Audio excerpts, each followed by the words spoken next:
The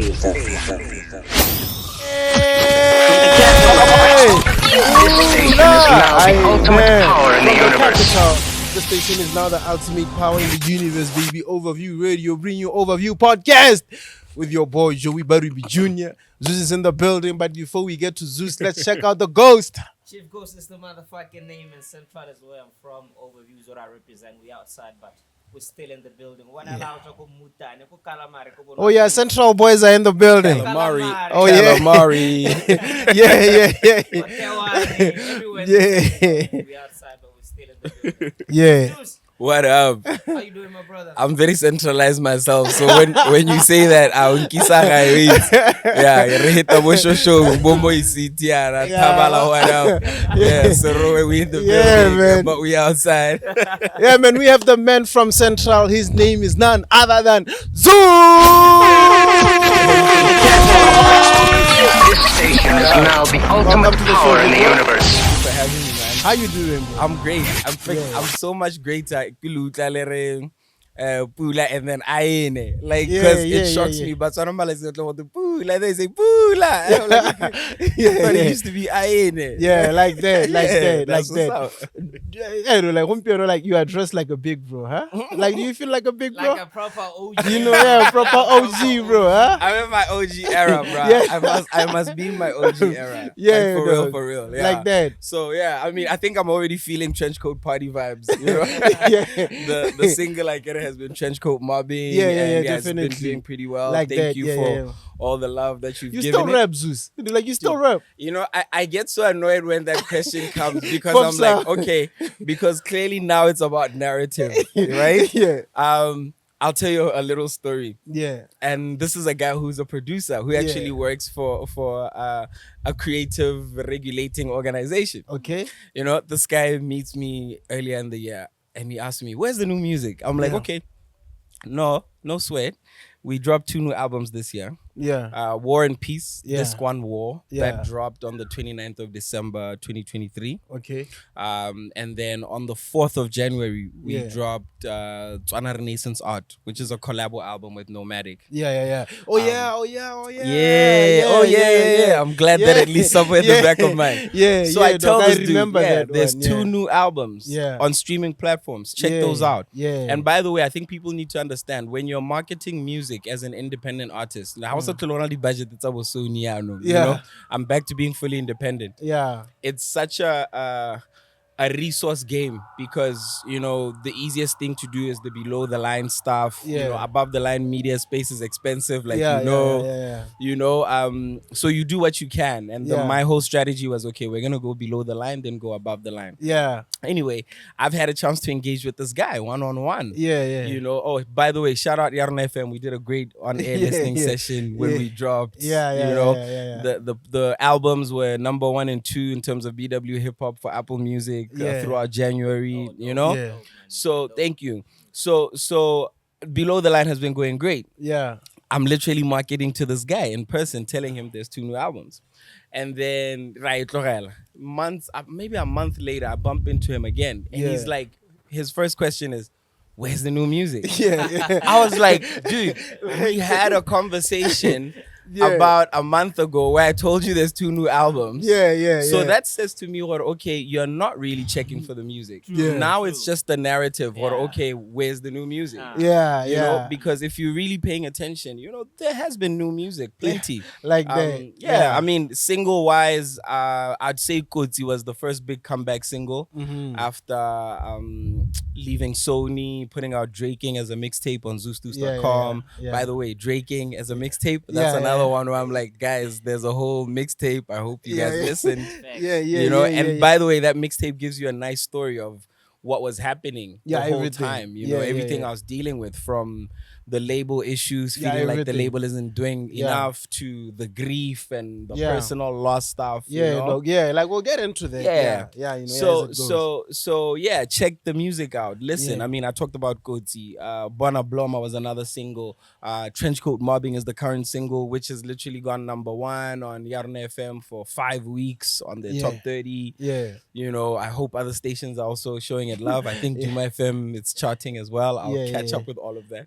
So there's plenty new music. Yeah, man. Hey, guys, as you see, I see la na go tlo train you as khwaza se ngwana. No, re ka bua le ka Setswana, it's Italio. Everybody. Everybody. Yeah, man, Zeus. Let's take it back to Sure. ways, man. Back in the days. To ways, yeah. To back in the days, yeah. You know, Sure. yeah. To where everything began, man. You know, yeah. I understand your. You know, like one thing with the rappers is that the stage name and the Omang names, Yeah. like they're always, like it's Worlds totally apart. bruh. You know, I mean, Zeus, Tohame, I mean, you know. The name thing for me was purely a reflection of how much I was fascinated by stories, folk tales, mythology, Oh, yeah. so Greek mythology back then was packaged nicely by Disney in the Yeah. form of Hercules. Oh, yeah, yeah, Hercules yeah. was a big feature Yeah. when I was growing up, and then they made a cartoon series as well. Yeah. So I got to learn a lot about Greek mythology, and at the same time I'm learning about hip hop. And one thing I know about hip hop brands as an artist brand, You is feel like that- a god now. I was about to say you need dominance, you Yeah. need that presence. I mean, the godly nature of it all, I think was a little audacious, if not blasphemous. Yeah, But yeah. oh, I know it's alright, Ari bro. Yeah, You it's know? alright, man. Yeah, it's alright. Yeah, I was just teasing. No, but Let's go. Yeah, man. Before we get to talk about Zeus, let's talk about Rame now. Sure. Yeah, from Central. Yeah. Yeah, born in Mahalape. Yes, sir. Seruwe wa tlhagalla. Mara, I know that you're from Thabala. Yes, Tota Yeah. Soroe Thabala. Yeah. Both parents, as in Yeah, a your parent mom is each from side, from Soroe. Seruwe, your yes. dad is from Thabala. Hey, man. Yeah. Yes. So Ngwana ka kgama ta. they met Koswaning. Yeah.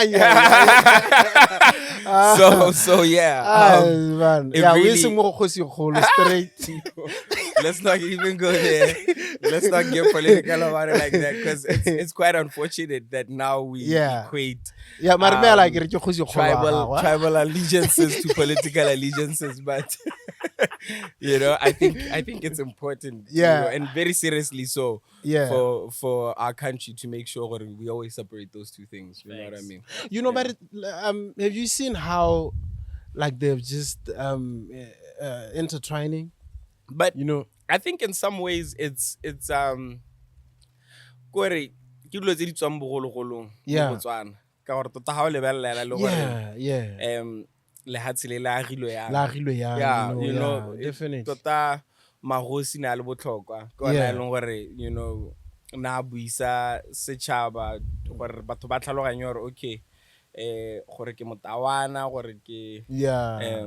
mokalaka, gore ke mongwato, Yeah. should fall aside so that our bigger national identity comes to the fore. Yeah, you know? yeah. So I think our tribal leaders have always been political actors. And, yeah, so the Yeah, tribes. from how, like the country, like when clean, Hey, yeah. I mean, the trends I think have come and gone in many ways in terms of how active, for instance, Magosi are within the current political landscape. But it's something that I think is hard to try and avoid. But there's a big difference, I think, between them as being political actors and I don't have to say using tribalism as a political force. Yeah. Yeah. But Fine lines. look at how things are, I feel like it is, like it's way far gone, huh? Like you just look at it now. You remember that Kgosi ya Batawana le ene at some point to get into politics. Sure. Kathleen Lorone, die into politics. Go be good hope ko gate ke kae Barolong, Kgosi ya bona le ene, he was into politics. So now when you say ke mongwato, like wa go se itwale certain political party or difference. Yeah, you get it. When you say ke mo khatla gompieno go aga khafela Yeah. ka go to okay nyawa now da, It's- like it's- which I feel is not alright. like you're it's saying, not alright it at really all. shouldn't be that way. Yeah. Karo, as we know, freedom of association is part of Yeah. our democracy, right? Exactly. And yeah, just geography shouldn't define everything. Yeah. But what I find the most interesting, I think, in some ways, is what, like, what is politics? I think sometimes we throw around the word politics without really thinking about what it means, right? And for batho ba ba e leng gore ba mo moraheng ba amiwa ke ditshwetso tse e leng gore di a tsewa sky guy. So inherently, even their leaders, are subject to the politics of the day. And I think the one thing that 20th century, 21st century has taught us in many ways is what everybody wants, their political freedom, their sovereignty to be able to determine their own lives, their success, the community of their families, I mean, the success of their families, their communities. So go thata gore re ka re, go na le ba e leng gore ba tla tsaya ditshwetso hela, go na le ba e leng gore ba tla sala morago hela. Definitely. I think in some ways, there is an opportunity e leng gore comes about when you see politics at lower levels of society. Get lower levels, ke sa re lenyatso or anything, but get out just directly connected to people. Like bo Kgosi are directly connected to their communities more than say, like the people. More than say a minister. You know what I mean? Definitely. So I think there's a huge opportunity there in terms of working closer with anybody the council. Like to form a proper hierarchy. And even create more impact. So that batho ba e leng gore are living in society are able to make decisions, and have more power in issues that affect them. Definitely. All right, back to Rame now. I love it. We're so serious. Election year. Back to Rame. Back to Rame. Wamangwato.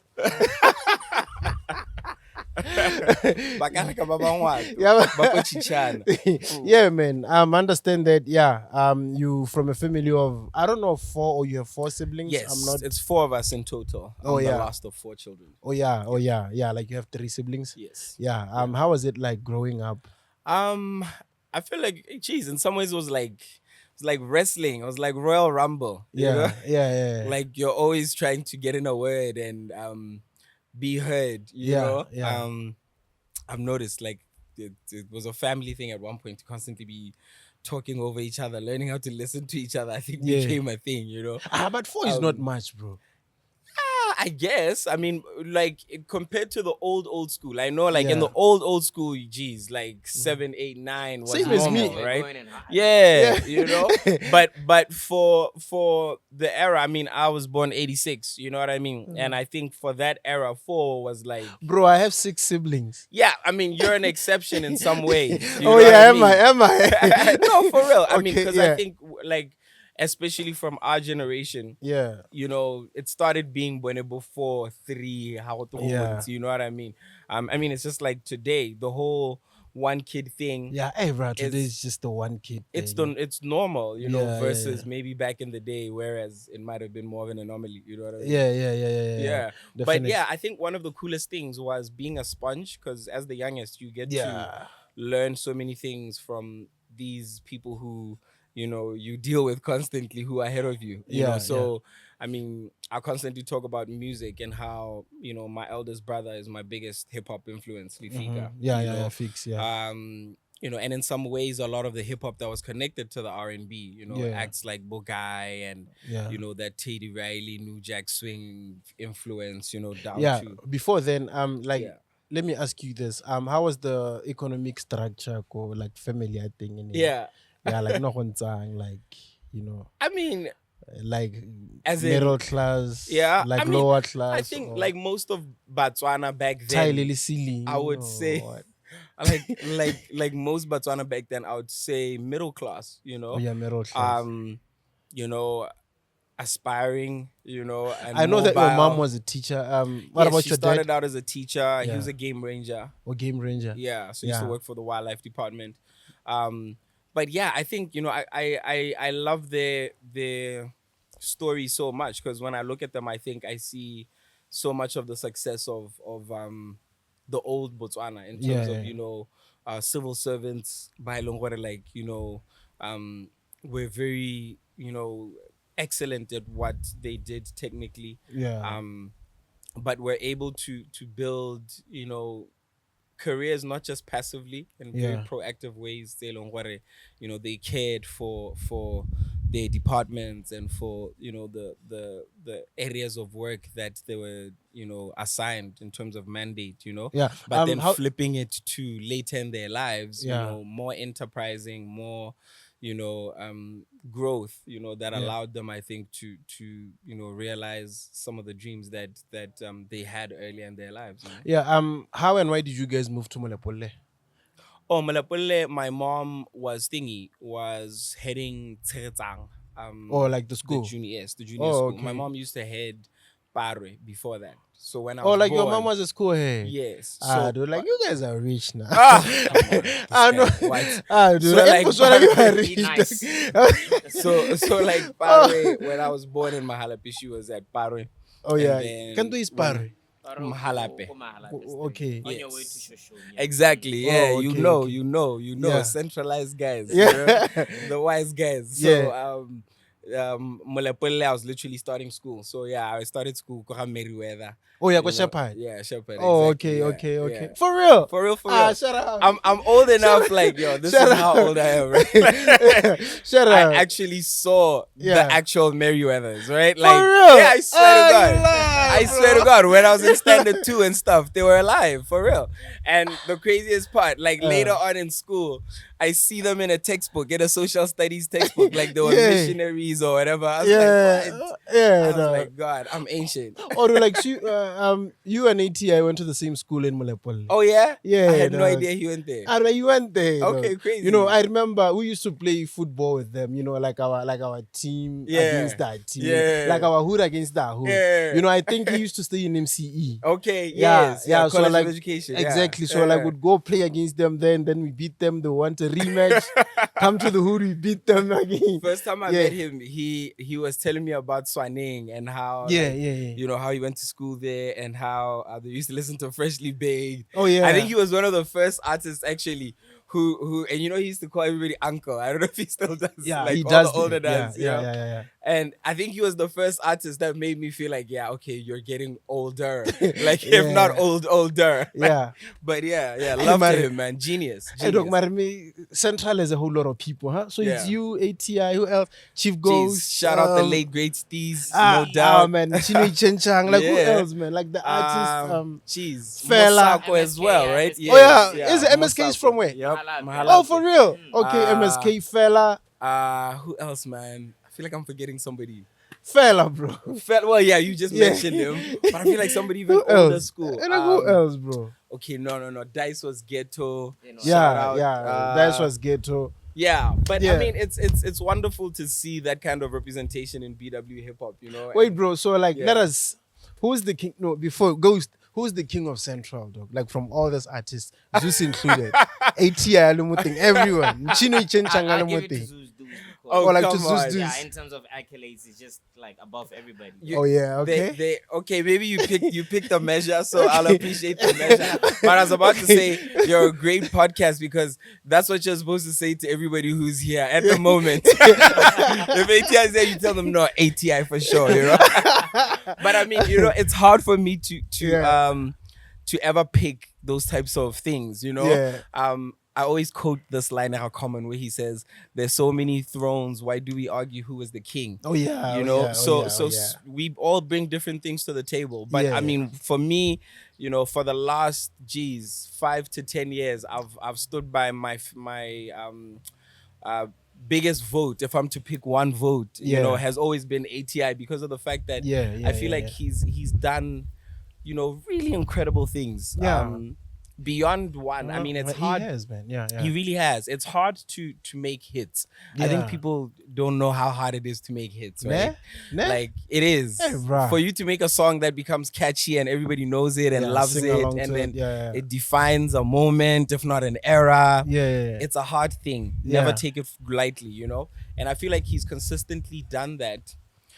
such that he's built, a catalog, outside of albums, just radio singles, for instance. Yeah. Which to me is still an important indicator, Yeah. that can rival any artist that's come out of this country. Yeah, It doesn't forget even just the hip hop space. Yeah. And shout out Drama Boy, because I feel like that's another guy had so many hits, so many radio hits that a lot of people don't really appreciate fully at times. Because for you to get on stage and perform 30 minutes of hits of songs that people know, rap. Rap, in a country that hardly gives hip hop a chance. You know what I mean? Crazy. It's not an easy thing at all. Now when I start to speak about even what he means culturally, you know what I mean? Like just, Tiriswa Setswana, even the musicology, you know, I tell people, like, for me, he's the guy who probably connects the most to like Aratsias Tlako, today, and when you think about what that lineage means, these are powerful things. you know? Let me ask you something before we go back to Malepolo. Yeah. This is going to be a very interesting conversation. Yeah. Drake or Kendrick Lamar? Like, who do you appreciate the most? Oh my God, that was such a random tangent. Yeah, like I really appreciate both artists for the longest time, right? Like the most. The most. I go back to the thing of that they to me are on different sides of the spectrum. True. They offer balance. Yeah. If one is light, one might be dark type thing. Yeah. And in equally good ways. Yeah. I mean, one thing, for instance, with Drake that I feel like, he really brought to hip hop that was lacking for the longest time was, or at least maybe not amplified on a mainstream, was just the softness of hip hop. Yeah, like the emotions, the love, just in terms of themes, even before we get to musically, like melody and all of that, but I mean, I always say you can't have that conversation without mentioning guys like Andre 3000 or Fonte, who are singing. But obviously he crossed it over even more because people don't know. There was a point when it was taboo or get young fans. There was a point when you couldn't rap and sing at the same time. It was like, nah. For some of us, pick a struggle. You know what I mean? For some of us, it was like it was quite a thing that people didn't appreciate initially. It took artists breaking out of that mold. The same way that, for instance, very deep lyrical, poetic approaches again weren't always appealing for the mainstream the way that Kendrick is. You know what I mean? Some of the subject matter, struggle, black liberation, things that again, it's not like he's the first artist.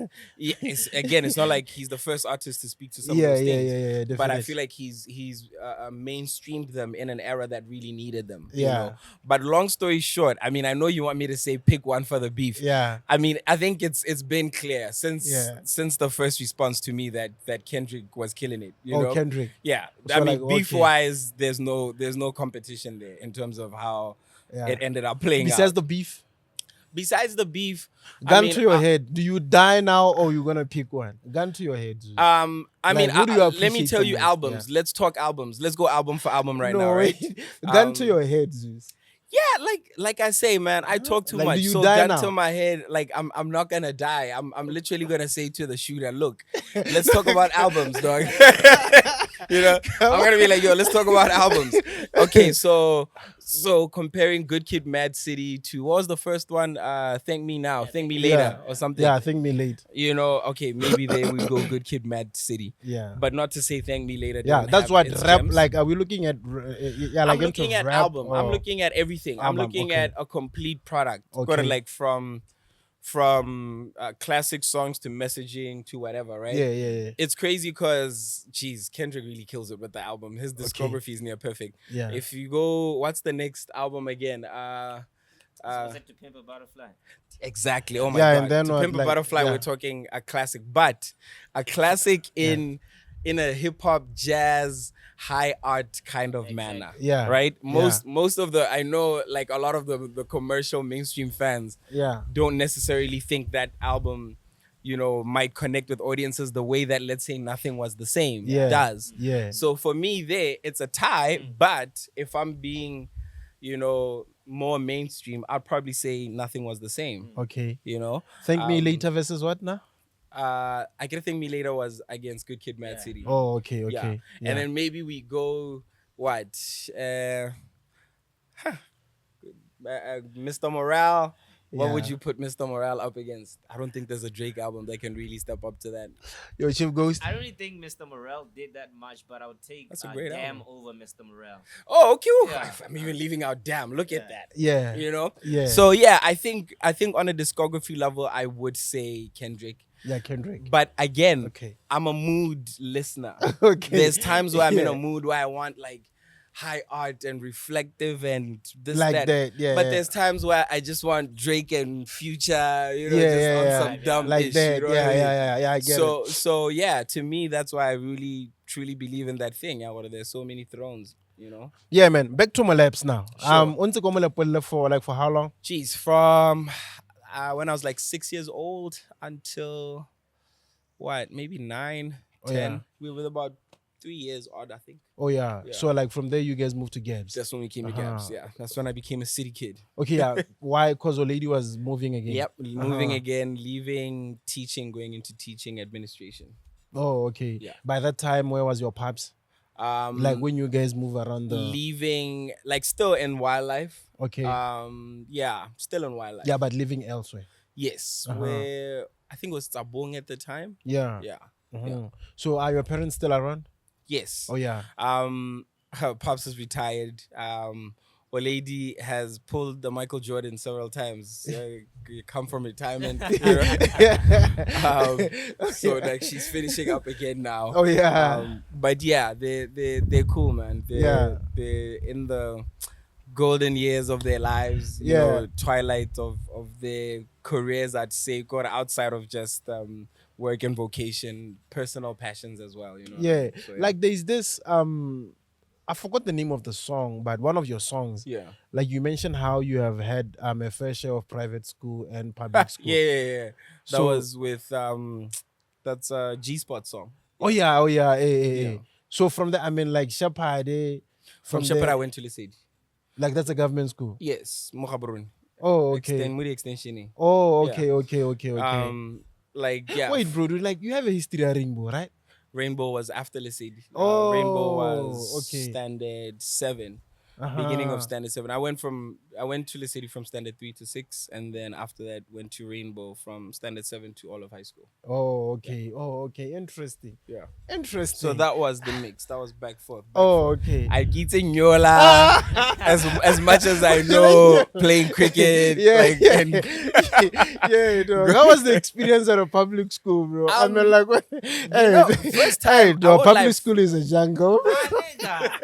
Crazy. Public yeah, school but I is hear a it's worse in high jungle, school. bro. I do wish I would have had like a little bit of the high No, school. like I think in experience. high school is better, dog. Like, You what think you it's think? better? No, it's worse though. Like It's in high worse, school. Like, yeah. That's Is what, it? like Yeah. it defines us. Yeah. For real. Yeah, because I mean, Governor. yeah, I know. I had friends in some schools that like, yo, they tell you jail stories. It sounded like guys were in maximum security. You know what I mean? Yeah. So yeah, I mean, I think coming from private school very young, Yeah. going into public school, yeah, there was a bit of a culture shock. Yeah. You know, the one thing I remember a lot saying some makats, I think gore batho ne ka re ha ba rate gore o tla o rutilwe dilo tse leng gore gongwe ha di tshwane le se ba se tlwaetseng. Yeah. So, you know, being expressive, like for instance, Ko Shepherd, obviously we were, you know, taught to speak, Yeah. to read aloud, you know, to really express ourselves. You know what I mean? Yeah. So I remember day one, you know, there were limited textbooks, the Yeah. Maypeb, Yeah. you know, yeah, and yeah, for you to Maypeb. get one, you had to tell the class what you did over your holidays or whatever. You know? Uh-huh. So that was a simple thing for me. You know? Yeah. But after doing it, Oh, pop. yeah, oh, okay. So all of a sudden now, you know, I've made enemies because Yeah. now, This yeah, new no, kid. this okay. Yeah. Relax, Watch that. Lim. Yeah, listen. Okay. Oh, Oh, okay. pop line. You know what I mean? Yeah. So it's something that I think I've seen in us, you know, as a people, like since then to now. You know what I mean? Yeah. We tend to punish people for being articulate or for being insightful, or we're taught to play small. So Yeah. anybody who doesn't play small, is either a threat or annoying or or pop or whatever. Yeah, definitely. So yeah, these are things that I think were good lessons early on. But I think also the things that a lot of private school kids don't get. I'd say the down to earthness, a lot of people who come from certain backgrounds might miss. Just the humility, the ability to see beyond yourself. You know what I mean? I think even just thinking in a more communal kind of way. For you, okay. Now that you've had, like, you have experienced both. Both. Sure. In terms of survival now. Where we are right now. I think I've made an observation. Sure. Correct me if I'm wrong. I think the private school orientated kids, they mostly strive in offices or within corporate. Whereas the public school orientated kids are warriors out there. In the streets, like that, the hustlers. Like they are like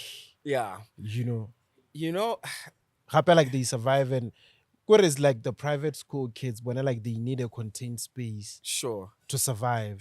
I hear but you. But like the government school kids, when it's like, no matter how open the space is, like they can still it's a very interesting conversation, which I think has been a hot topic for debate in Botswana for some years now, if not decades. First and foremost, I think public school, the standard, it's a public school, have changed drastically in Botswana over the last decade odd. Changed how, like improvement or regression? I think we've seen. I mean, the results. If you look at the results, as an indicator, I think the downward trend should be pretty obvious. But not to say results are everything. Ba kgona go pass, and coming out of school, people are still green, going into industries and whatever. So I think the biggest difference maker for me in some ways is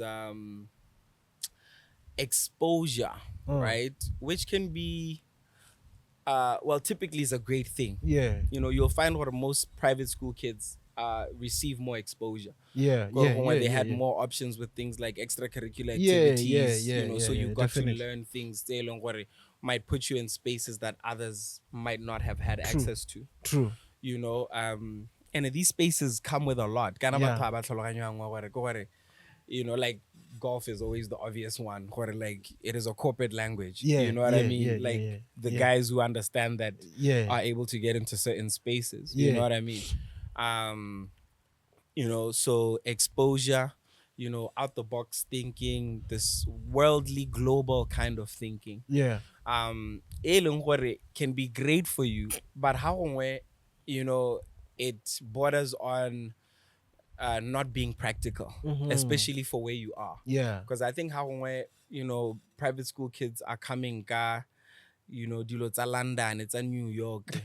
Me tota re sentse re le mo round.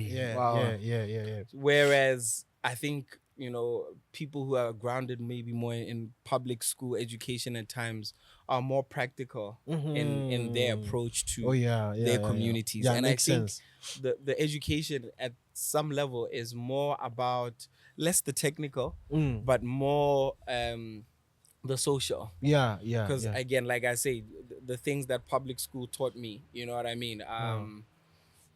When we first got to public school, that's when we started having to learn how to use taxis. And now like we said, you learn how to survive. Exactly. Bullies. I dealt with bullies for the first time. Public school. At public school. You know what I mean?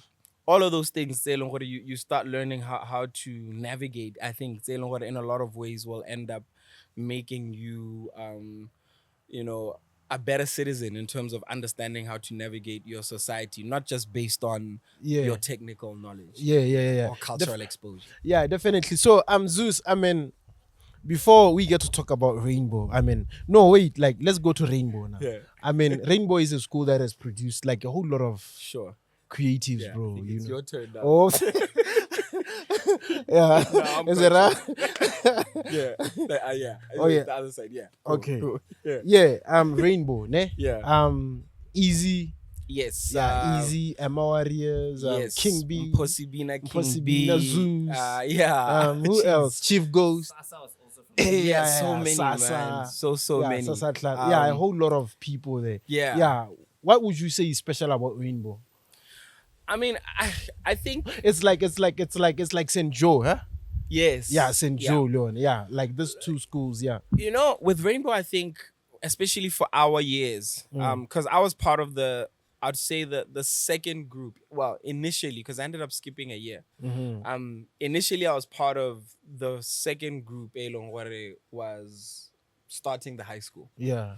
And then eventually ended up being part of the first group that wrote IGCSE. So I feel like that was very liberating because we didn't live under a shadow of, this old traditions. Like a lot of old schools, and I won't even say go to public and private. Yeah. There's strong traditions there. Yeah. Like, whether you're talking about MAP or GSS, Yeah. St. Joe, these are old schools. Yeah. There's a lot of so-and-so went here, so-and-so did this, this is how we do things. Legacy, Yeah. Ebaya, So Yeah. I feel like we were given the chance to, build our own legacy. Yeah. Yeah. And then, like you set the standard and we set the standard and Yeah. set the tone. And I think it freed us to be able to be so different. I think it's not a coincidence that so many of the people you mentioned are in the creative industry. Yeah. Or in creative industries. And by the way, there's a lot of other incredible talents by in other sectors, of course. Yeah, Whether you're talking finance or construction or Yeah, whatever, yeah. So yeah, I think that was just very liberating. Like that. Yeah, and the school had such brilliant teachers. I think back to people like Mr. Chitsonga, who used to teach us chemistry. Yeah. At one point was my base room teacher. He was really philosophical in how he taught us. He didn't make us feel like kids. Yeah. He made us feel like inquiring minds that had valid ideas. And I can say the same of a lot of other teachers, people like Mr. Ano, who used to teach literature, Yeah. And it's crazy because now this is us coming of age, and yeah, being a little naughty at times, being interested in crazy themes at times, even Yeah. in school. Like I'll never forget this one time we were doing A Room with a View. I think it's a Frank Miller book. Yeah. And he's talking about some of the themes in it, and he's like V. I was like, oh, for Vendetta. I thought you and your mafia films would love that, because at the time I was already in love with gangster movies and stuff, and I was constantly talking about all that stuff from Godfather to Scarface, or whatever, But yeah, because the book was rooted in Italian tradition, he could connect those things, So I think just that kind of level of teachers who gave us a lot of attention and had interest in who we were. Yeah. I mean, at one point I remember my math teacher knowing the fact that I was rapping, you know what I mean? Yeah, like it being a thing, Yeah. So was there ever a time where there was some sort of antagonism between Rainbow and St. Joe? I don't remember that. No. Like, was there ever a time where le maketa St. Joe, Rainbow, stuff Not like at that? all. I remember like already I got to know a couple of people primarily through the talent shows and stuff. Yeah. When I was in Standard 7, and that's when I was starting Rainbow. I did the KTV talent show. And I remember Cast was part of Mac OT's. Yeah. Like Mac OT's was a dance duo. Well, they rapped as well. They ended up being a part of P-Side. Yeah. But the dancing was the bigger element for them. Yeah. So I got to meet them already at that time, as youngsters, Oh, okay. I remember V from the V shows, from Yeah. Marwa Pula V show. Like I remember there was this time, like it's probably the V show that put him on major, Yeah. where he was performing with a white suit. I have such vivid memories of this. Yeah. And I think it was Pompa Tweedy time, Yeah. So yeah, we already were in the know. I mean, Scar later on, Yeah. not long after that, Rap Activity Time. Yeah. Well, that ended up having its own little beefs and stuff. Yeah. But generally, it wasn't because he was from St. Joe or whatever. No. There's this thing with the generational one, eh? Sure. It's like you guys, one way or the other, you grew up together. Yeah. Like you guys came across each other from a very tender age. Yeah. Unlike Today. the today generation. I think what it is, I think there were a lot of platforms Back then. back then. Yeah. So the platforms would force you to connect because obviously the platforms, had What certain kind of things. platforms are you talking about? I'm talking Because now, about we things get to like think that- Kwana, the V yeah. shows, right? Okay. Gotta before we even get to Bo Rap Activity Jam, the V shows used to be happening. Yeah, I remember. Hey, bro. ne re ha go togona le V show ya Nanogang. Mm. You go check it out if you can, especially if you had because for me, for instance, my cousin Mudiri went to Nanogang. Guys like Dollar. I already knew Dollar at that time. You know what I mean? How did you know Dollar? He was friends with my cousin. Later on, he's getting onto radio. So it was like So back then, the private school kids would attend V shows. Like even the like because Labagaville when they would attend your 100%. Because you would find for instance, Nanogang and GSS, I think because of their proximity in terms of town and everything, were very much in the heart of urban conversation. All the trendy It stuff explains was your there. chemistry. Eh? Yeah. I think it explains chemistry. Generation abo. Yeah. Bo V, bo Kest, bo. When you think about a project like the Society, Yarafela, being able to bring us all together, I love that type of stuff. Something that we cannot see with today's generation. Well, I think you do see it in some ways. I think But it's rare. Well, I think there are platforms. Like for instance, when I think about Perfect Noise, those I think are the new kind of like V shows. Well, for a slightly older audience now, because kind of V shows was like high school, know. But then after the V shows, like I mentioned, Bo Rap Activity Jam, it was a rite of passage. You couldn't say you're an MC if you haven't been through Rap Activity Jam. You know what I mean? What I mean, so those types of platforms I think really brought people together. Even ciphers, people don't know, and again, those platforms fed off that type of thing. Yeah, we'd go to shows and whatever, and even if you weren't on the lineup or whatever, you'd find yourself there'd always be ciphers.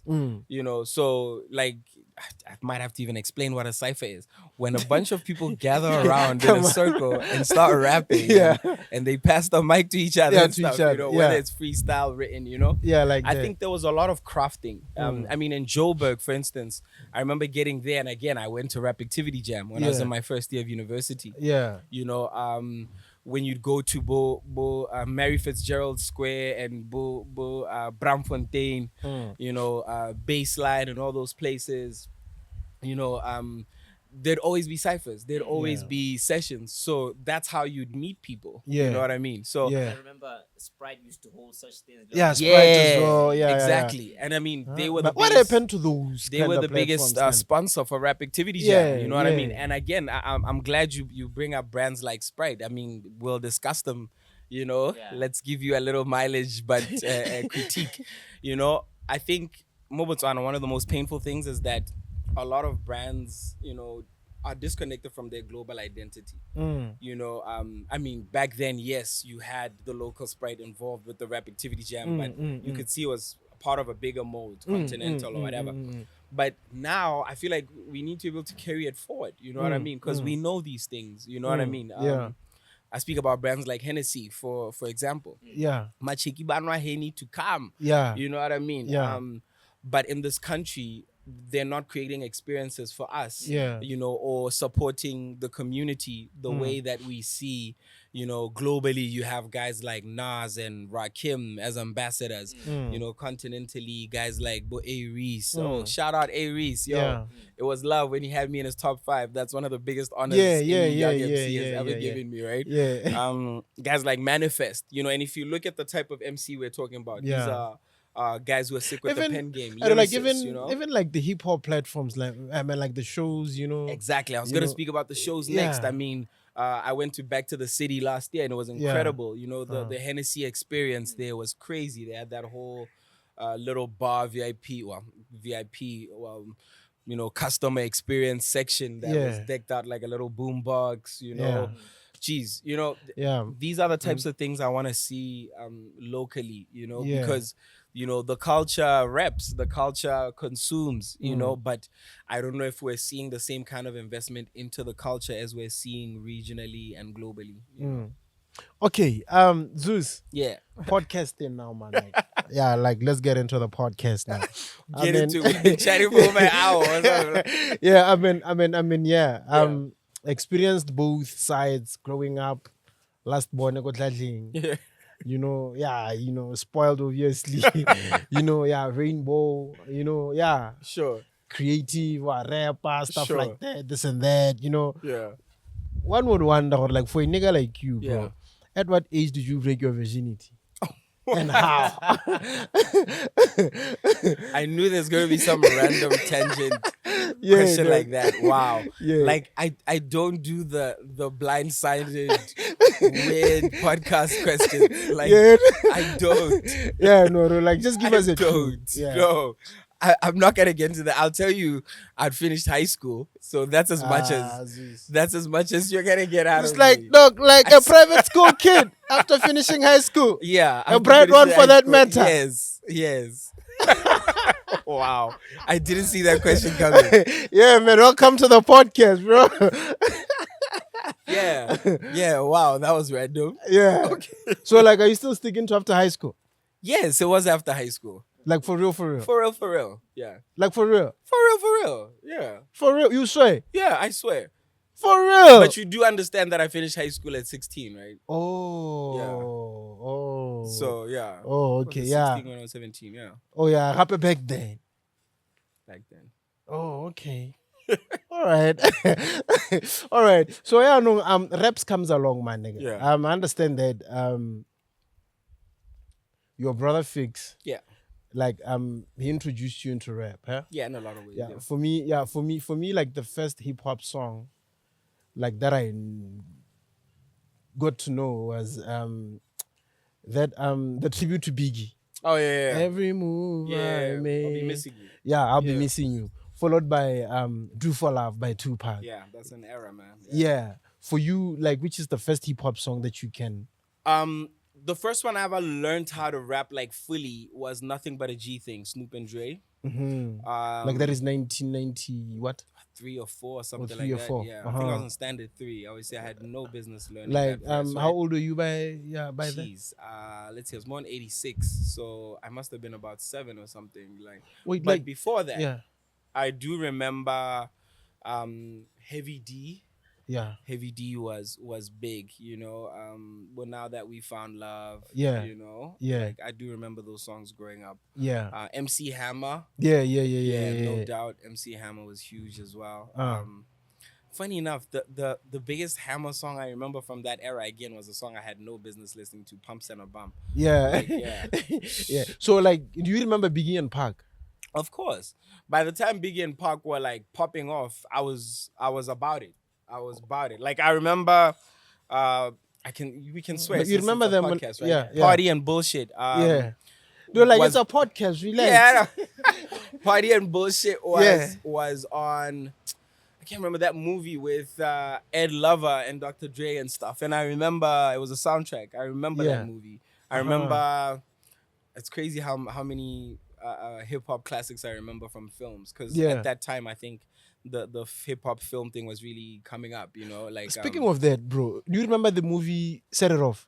yeah, of course. You know, Yeah. I've seen that movie for the first time when I was a kid. Huh? Yeah. Yeah, I think I was about 7 or 8. Yeah. And then about 2-3 years ago, I watched it again. Yeah. Only to realize that Dr. Dre was in that movie. I don't remember Dre being in that, but I'll And watch Dre it. Yeah. Yeah, there's a lot of Yeah. cameos. A lot of MCs had cameos from Yeah. that era, man. I mean, I think of Cheese. Yeah. Ice Cube, this whole acting era career started with Boys in the Hood, right? Yeah. When you think about Poetic Justice. Yeah. I mean, I feel like that's a 1993 or 2 movie. yeah, somewhere around there. somewhere If around not there. 4, maybe. Yeah. Oh, crazy thing. John Singleton. Yeah. That director, I Yeah. met him. Like, Wait. it's one of my favorite stories, man.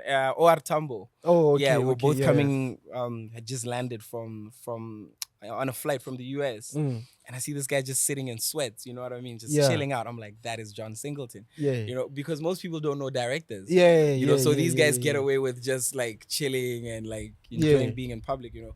So yeah, he's one of my film heroes. You know, like that. Like yeah, that. first black Yeah. man to get nominated for best director Yeah. for Boys in the Hood. Yeah. You know, geez, his whole Such a classic movie. right, Yeah. Bohaya learning. Geez, I grew up on that era. You know what I mean? So yeah, it was such an honor to meet him, and he was so nice. Yeah. You know, we had such a great conversation. So yeah, rest in peace, man. Rest in peace. John Were you into Singleton. film by then? Yeah, I grew up loving okay. film. Oh, I mean, okay. like, dude, like that era was so blessed, I think, in terms of black film. I'll say black film especially because it was so rooted in the culture. I mean, to me, Eddie Murphy is just as much hip hop as MC Hammer or whatever, you know what I mean? Because what he was doing on a film side of things at that time, what guys like Spike Lee were doing, the John Singletons and stuff, you know, Yeah. I think was building a whole new landscape. And I'm Yeah. excited about what that means for us here today, because I feel like Botswana still has to go through this revolution, you know what I Yeah. mean? Yeah, we see Bo Thabiso Maratwane, Maratwane. you know, Yeah. Bo Johnson Otadisa, Like he's shout on out all DSTV these now. guys. Yeah. Thabiso Maratwane. Exactly. Yeah, You know, yeah. Johnson's about to produce something as well for Bomzanzi Magic. Yeah, you know? yeah. So when I think to Moabi Mohorosi, you know, Yeah, again, yeah. you know, such iconic Botswana filmmakers by Longora, I see, you know, as only beginning a new era that, you know, guys like myself, guys like Buze, Yeah. you know, Owen Bands, Yeah. you know, guys Like- who speak hip yeah, hop. what is Owen Bands, huh? He's on the grind. He's doing a bunch of things. I mean, I've seen him on a content creation level from corporate to Yeah. you know film. I watched one of his films Yeah. that he shot last year. Yeah. I can't remember one of those film festivals, Ko Village, you know. Yeah. But yeah, I feel like there's a new space to emerge in terms of I call it Motsako film. Yeah. So just like the way Spike Lee and John Singleton and them later bo Khatumang, the name is gone now. You know, but so many of those black directors who brought a new voice, you know, to film and TV that carried, you know, hip hop culture in it. I think we definitely have the chance to do that. Yeah. For Botswana. And then as for you, my nigga, in terms of hip hop, Yeah. to most of us, for me, I remember the first time that you surfaced was through Imagination. Yeah. Like, was he right? Yeah, that's the first one that came to us. Yeah. So we had never heard him before Imagination, have we? No. You well Personally, like sure. Yeah, same as me. Okay, so the Yeah. full story Yeah. of how I surfaced in terms of songs, Yeah. you know, and all this is after making semi-finally Rap Activity Jam, right? Yeah. The first songs that we put out was actually Cab, Zeus and Samba. The first song, I would say, Mole Begape. So, because we got together with Cab and Samba, these are my childhood friends, you know, like from high school and everything. Samba is and Samba T. Samba T, yeah, Okay. and KEB, you know. Yeah, okay. Botswana. Exactly. Yeah. So we started a group, but we're always like, you know what? We're not gonna name it anything. We're just gonna use our names so that we can push our individual careers as well. Yeah. And we recorded an album, long time coming. You know, I think it was a cursed name because we never able to drop the album. Yeah, It's been a long time coming. I know, right? and then, but Mulebe Happy just blew up. It did so well on radio. Yeah. And it established us, you know. And actually, was recording.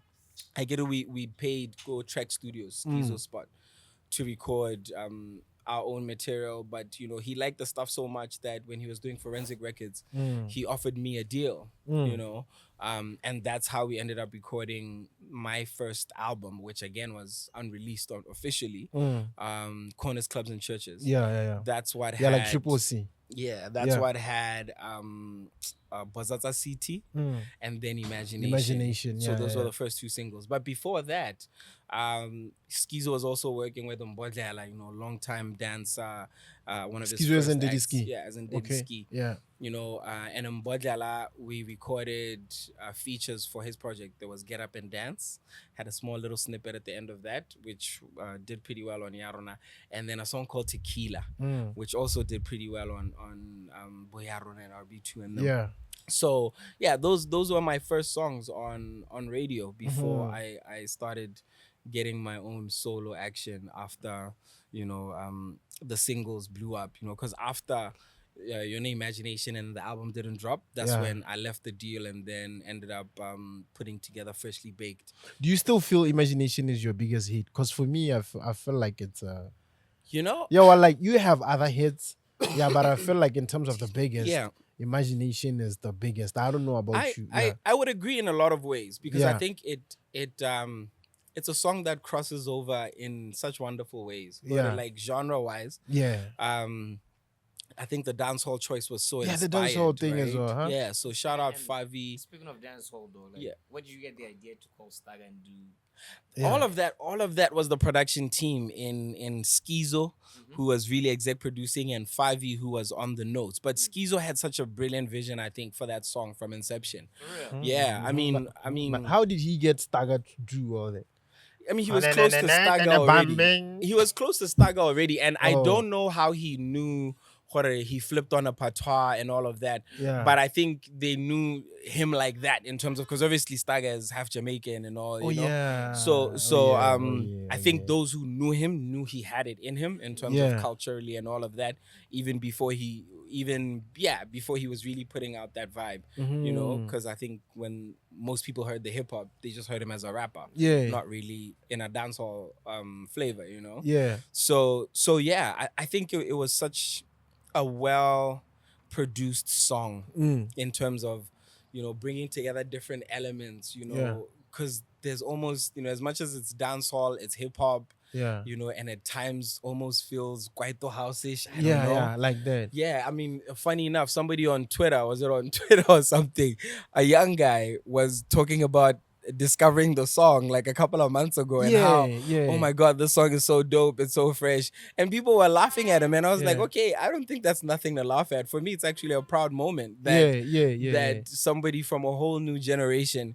can be excited about the song and feel like it's new like that, like they're discovering like it, you that, know? like that. So yeah, but I do think there's a lot of other special songs that I think were able to hit certain pockets, you know. Do you ever feel like, I mean, for a song like Imagination, yeah, do you ever feel like the pressure to take it out of your bag? One of the I best mean, like, things, you ever feel like, you know what, No, like no. I have to. One of the best things I ever decided early on, and I don't know, that was just like wisdom from somewhere that I thank God for, was after Imagination blew up like heavy. Kind of blew up to a point where it was number one on, I think it was Yarona's top 100 for the year. For the year. I'm talking about like including international songs and stuff. You know what I mean? And I'm literally doing my bridging year, like finishing my bridging year at Monash, getting ready to start university proper, you know? So it was just like, okay, wow, this is crazy. Now I'm starting to get booked and stuff. Yeah. And what I figured out quickly was, you know what? Don't try chase this moment again. Yeah. What you need to do is get away as far as you can from this moment. I think I was already in tune with the fact that my favorite artists, you know, were chameleons. Like they could be one thing and then something completely else, you know. So Back in the Days was the song I chased after that. Like, I remember when we were doing Freshly Baked, I remember thinking, okay, what's the next single? What's the first single? Is it why you never do chanting again? Like because on Imagination you were the New Yorks, the Londons. Nah, I mean, yeah, I but mean, it was I've just the never approach, the caught style. you do- Yeah. yeah. I mean, it was just going on to different approaches, different styles. But yeah, Yeah, but like it's you've never ever done the style so Imagination yeah, again. yeah, and so and it's now intentional. and in a lot of ways. Oh, okay, and now okay. it's a good time now to revisit some of that Oh, because now we've played with other tricks and whatever. yeah, You know what I mean? yeah, oh, yeah, But yeah. I believe each song must be its own thing. So back in the day, already I knew that nostalgia vibes had currency. You know, because I mean the original back in the day, the Ahmad song, Yeah. was a song that I grew up loving, you know, Yeah. and that I knew evoked a certain something in my siblings and their friends and whatever, you know. And then I remember even later on how they used it in The Wood in that film from back in the day, Yeah. you know. And yeah, so my thing was, you know what? Everything that Imagination was, go opposite of it, go left. You know what I mean? So Yeah. if it was up tempo, go slow. Oh yeah. If it was fun and vibey, now we're chilling, we're nostalgic, we're reflective. Yeah. You know, and it's a simple trick that I'd encourage many young artists to latch onto, because the one thing you don't want to do is have a hit song and then spend the next 20 years making that same Trying song to- over and over yeah, again. Yeah, I think I might have picked up the same thing from Mtatestana. Yeah, You know that he has that hit like Ristimela. sure. Yeah, like with 2.1. Yes. Yeah, like they tried doing another hit again, but it didn't. You know, Like with the same style and approach, like it didn't work out. I It promise never you, works out, huh? Yeah, well, like it's but rare. some it's people rare. it does Yeah, work. Yeah, it's rare. You know, but generally, It's I rare. feel like, go find your next moment. Yeah. Because, if music is a color palette, Yeah. you have all these different colors. Why should you just paint with blue? Mm, Paint with yellow, paint with red, paint with black, paint with Yeah. white. Yeah. And then guess what? You can even mix the colors. You know what I mean? Yeah. And create whole new things. Oh, Yeah. guess what? You can actually go black and white. You can forget paint and use pencil. Yeah. You can use mixed media. You know what I mean? Yeah, So like a pen. yeah. Yeah. So I mean, there's artists who've worked with coffee. I remember that one guy who used to paint with coffee or whatever. Yeah. So just looking at fine art as an inspiration Yeah. in that example, there's so many things for you to do.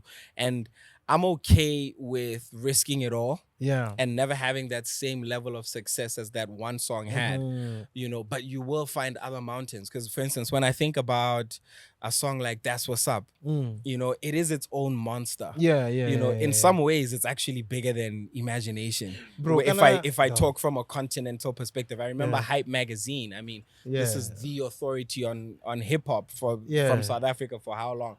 They did a countdown of AKA's best features. Yeah. And they had it at number 3. Yeah. And if you think about how many features Mega did, you know what I mean? Yeah, Like, a lot, God a rest lot. his soul, Yeah, dog. Like- You also had a song with or have a song with Mahotela Queens. I was about to talk about that one too. Bro, yeah. You see, when that came out, like that did incredible things. And shout out, shout out Don Juan, because Don Juan was visionary for that one. I've been blessed with a lot of great producers, and and that is production. Because I think I always tell people there's a huge difference between a beat maker, a composer, a producer. Yeah. Beat makers will just make the thing and then send it to you or whatever. Like there's no real vision behind a song. Similar to Imagination, Don had such a big vision for Kwela Man. I mean, Kwela Tibza was lined Kwela up. Tibza was there. Mahotela Queens recorded those that. guys with the flutes. Yeah. Kwela Tibza. Yeah, Mahotela Queens Yeah. recorded that. It wasn't even just like a sample or whatever. They were in studio. For real? Yeah, because even if you listen to the record, like they don't sing what they sang on "I'm in Love with a Rastaman," which is what the song I'm in is love with a sampled Rastaman. from, Yeah. interpolated from. Yeah. So and then Mzakes, again, another song, Yeah. Elongore, generationally, Yeah. like in terms of reaching out to a whole other audience of fans, did wonders for me. Right. Because all of a sudden I had like elders, bro, like Batsaidi, telling me how much they love that song. I mean, already coming from Big Brother, there was I'd get but ID hela but vitso ke eng ha so re karata hip hop ha so re ke itse dipina tsa go mme ke rata hela dilo tse o di irang le ka go re emelang ka teng, you know. So now they had a song that actually connected to them. Oh no, it was a lovely one, you know what I mean? I think it was a great time. It was such a great time. I think we managed to figure out how to build high value audiences within Botswana hip hop, you know, which I don't think a lot of hip hop acts have always gotten right, you know. Dog, this is so diverse, bro. Like this is hitting.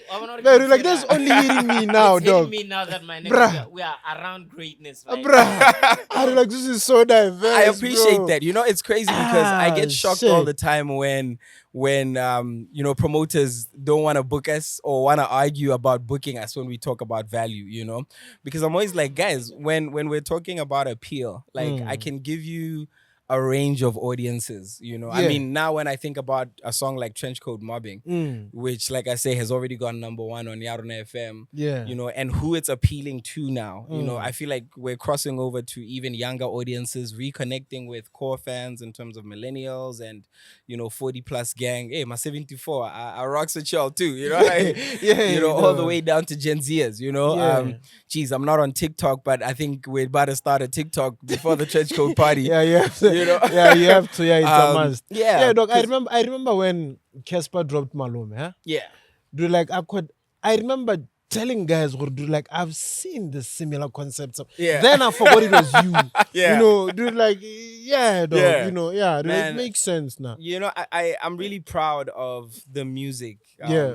You know, I'm glad that we're speaking so much about the music, you know, because over the last couple of years, I've been speaking about everything, film and TV, the climate change docuseries, and dude, like blah, blah. like there was this know? other song that I love so much, bro. Yeah. Is it Mama Africa? Ma Africa, yes. Dude, like, where's that song, bro? Dude, like, that song it's is not on there African online. Time, yes. We pulled down African Time when I was buying back the masters, you know, because I bought out Octave Coupley. So yeah, that was pulled down. The flip side was pulled down as well. So yeah, I really wanted to bring out the new music first and then put out the old catalog, because I don't want to. Yes, I'm a legacy artist. I can't run away from the fact that I've got catalog, and thank you for all the people who show the catalog love.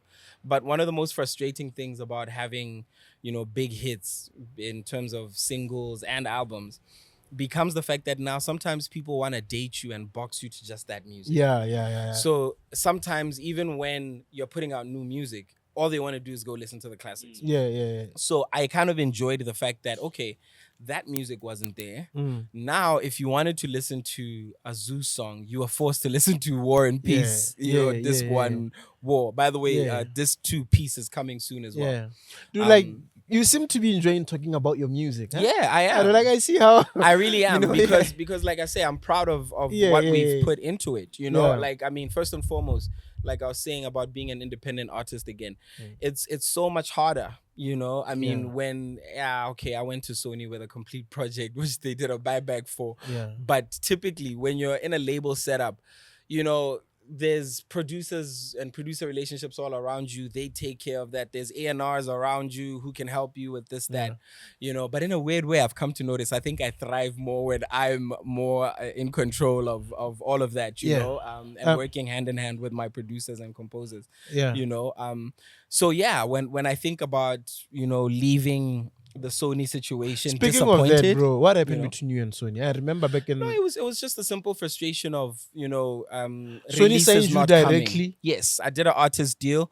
You know, I went there with a project with Pieces of the Now. People might remember 2 singles that came from that was Gotta Get Mine, which DJ Kuchi produced. That was an electro vibe song, and Bebeto. Now we were supposed to drop... Bebeto. Yeah, we were supposed to drop 3 albums with Sony. It was supposed to be an album a year for 3 years, and they only put out 2 singles from the first project that they brought back. You know, so yeah, it was simply I'd say non-delivery without it being a legal contractual battle issue, like because we had an amicable split. Also, That's like, just- were they not happy with the turnout or whatsoever? no, I mean, or, like, what was it? It was. I mean, I I'll remember call it that we had this analysis. conversation like the other day that you were Yeah. signed by Sony, Yeah. V was signed by Universal. Yes. Yeah, but it's like, yeah, you I'll didn't. call it analysis paralysis because I felt like, just from, and I think a lot of artists have gone through this who've worked with majors. One, I went there with a very specific goal in terms of niche audience. I spoke about the Botswana belt. From Botswana to Northwest, Limpopo, Free State, Lesotho, Hagera Botswana belt, it includes BD, Soto. Yeah. Those are the markets I wanted to speak to, right? Linguistically, culturally. And then secondly, because those are Motswako markets, right? Yeah. And then secondly, adult contemporary. Yeah. My style of music now, if you were to put it into one big box, would be adult contemporary because millennials are adults now, right? Yeah. Let's not get it twisted. Yeah. And hip hop, especially like boom bap hip hop, has a different kind of appeal. I don't necessarily expect, and by the way, I say boom bap, not that I live only in boom bap. I mean, there's drill songs on One Piece. I go to a lot of different places, but my home, that is boom bap, lyrical hip hop. You know what I mean? Even when I get on a drill joint, whatever, I'm gonna be lyrical on it. And there's certain audiences that like that, and that's my stuck in the 90s niggas. Yeah. But I feel like that audience hasn't been catered to enough. Yeah. Like, especially when we speak in Africa. Globally, we've seen wonderful things. I mean, from guys like Nas winning their first Grammys in the twilight of their careers, making a mature, seasoned sound. Yeah. I mean, albums like 444, Jay-Z. I mean, the album About Nothing, Wale. Yeah. More recently, last year, Killer Mike, Michael. These are all adult contemporary hip hop albums, right? In South Africa, Stogie. Yeah. I mean, Jebba, God rest his soul, my G. Jebba. Jebba was Jebba, long on bro. that adult Yeah, contemporary long, vibe. I mean, Moto Africa, if Yeah, you think about it, dog, was such an adult and he contemporary would even album. perform live. Exactly. I always tell people we were robbed of Hey, some of the bruh. greatest jazz albums because I can Yeah. imagine Jebba on like a hip hop jazz fusion album. You know what I mean? Just like Jay-Z on like which album is that one? 444, right? Yeah, The very, very grown, mature type Yeah. sounds. You know what I mean? So I feel like that market, I don't know if it hasn't been priority. Even with the label, in some ways, it felt like they were, I don't know if to say trying to figure out the trend. Yeah. Because at the time, my piano was exploding. Yeah, You know what I mean? yeah. And I feel like, like I say about analysis paralysis, in some ways, the major labels are geared towards, looking at data, looking at numbers more than feeling, and if there's one thing I notice over and over in this business, you got to trust your gut. You know what I mean? Your gut sometimes will do things for you that no trend analysis, trend spotting, no numbers crunching will ever do. Yeah. If there's one moving on now. Yeah. Like if there's one thing that if there's one thing that I struggle to admit. Yeah. Even to this very moment. Yeah. Listen, Zeus, like or blind, I don't like you're a dope rapper, okay. Sure. But I struggle to admit that you're a better rapper than Ska. Okay? I don't know why. It's funny because I just called him earlier. I literally just called him earlier, like, yo, man, go put the casting over while there were drinks. Nakwano majitaba nela kofiala pitikit like circuit. I don't know what's going on. I'm losing weight. No, I'm just messing with you. Look, I think I might have said it on Podcast as well. I'm struggling to admit that, but and you don't have to listen to me, right? And all of you listen to me. No, All wait, of the wait, Zeus versus Ska wait. obsessed people. No, wait. Yeah, wait I before love you y'all. explain. Chief Ghost. Yo, dog, like, let's talk about this, dog. Yeah. Yeah, I mean, dude, like, I think it's better if he does it for me, you know, Sure. because now I cannot do it. Dog. Yeah, what about Zeus was scared, dog. Oh, come on, man. You didn't have to such thing. Some other time we come talk about thing. I don't give a fuck if you think we talk about thing. Look, it's very simple, man. No, man. I said it on Bootycast, you know, where I think it's inherent in hip hop where you must compare two entities that come up during a similar time or in the same era and whatever. So you know, again, I think it's the yin and yang of life. You know, people always need to see an opposite, right? And sometimes even a parallel looks like an opposite. Yeah, you know? yeah. You'll figure me out. And it's the same thing we always speak about, you. But like people will always try to Michael and Prince. Every situation. Exactly. Yeah, I'm glad that everything. you said Michael You know, and Prince. even 'Cause Michael us, and Prince. Yeah, like even with us, like the Oh, hell podcasts yeah. and all that. Yeah. So Michael and Prince is I love that you Yeah. use that reference. That's one of the first molds Yeah. where it felt like people are like, oh, either Michael or Prince. And I'm sure they did this with the jazz guys. Yeah. Everyone, dog, Messi or Ronaldo. But with you know? hip hop, Yeah. it's worse. Yeah. With hip hop, it's actually a cancer and a disease. Yeah. Because in hip hop, I guess it's also again inherent that there's the dominance factor, there's the machismo factor, who's the biggest guy, who's the dopest MC, whatever, and then the street battles, you know what I mean? So from LL Cool J, Cool Mo D era down to later on Biggie Pac, you know, if anybody is coming up at the same time within the same space in hip hop, they are bound to end up being having a nemesis relationship. Yeah, dog. Yeah. One becomes Professor X, the other becomes Magneto. Yeah, you know what I mean? Yeah. So think about it. Nas, Jay-Z, Yeah. AKA and Casper. Yeah, I think it comes with Zeus and greatness. Scar, and, right? Yeah, in So hip-hop. what people don't realize, again, now this is marketing theory stuff. When it comes to your preference for brand, they say theory is that, you know, as much as you can try argue whether this has better specs, this is better, you know, Nike is better than Reebok because why, you know, Mercedes is better than BMW or vice versa because why. The truth is, most of the affinity you feel is just your personal choice. Yeah. It's just the brand you connect with. But So I understand that, Yeah. for instance, you might connect with Scar in a better way than you connect to me. And that's cool. Because guess what? Just like you were asking me about Kendrick and Drake earlier, Yeah. you know, if I'm to be very, very frankly honest, if I'm to pick one who maybe I connect to more, it will probably be Kendrick, you know? You know, maybe because of the things he speaks about, you know, certain things that I've felt that I relate to, like for instance, when he talks about Black identity and Black liberation and having felt some of the things that our brothers and sisters experience when I'm in the US, you know what I mean? Yeah. You know, which maybe Drake doesn't speak about as much. Yeah, That gives me a deeper, more meaningful connection with Kendrick's subject matter than possibly Drake's. Although maybe Drake's during heartbreak time or whatever, you know, some of those things could have connected and resonated. Even just his sense of nostalgia and childhood and growing up. Who knows? No, but like for me, I've grown to realize it, just that I cannot admit it, bro. I like, think never it's admit okay. it, bro. It's so okay. It's I funny because never- even Scar said to me on the podcast, on Bootycast at one point, where like how, you know, he struggled to acknowledge me. Yeah. You know, and I don't know, I guess for me, I've always liked both sides of the continuum.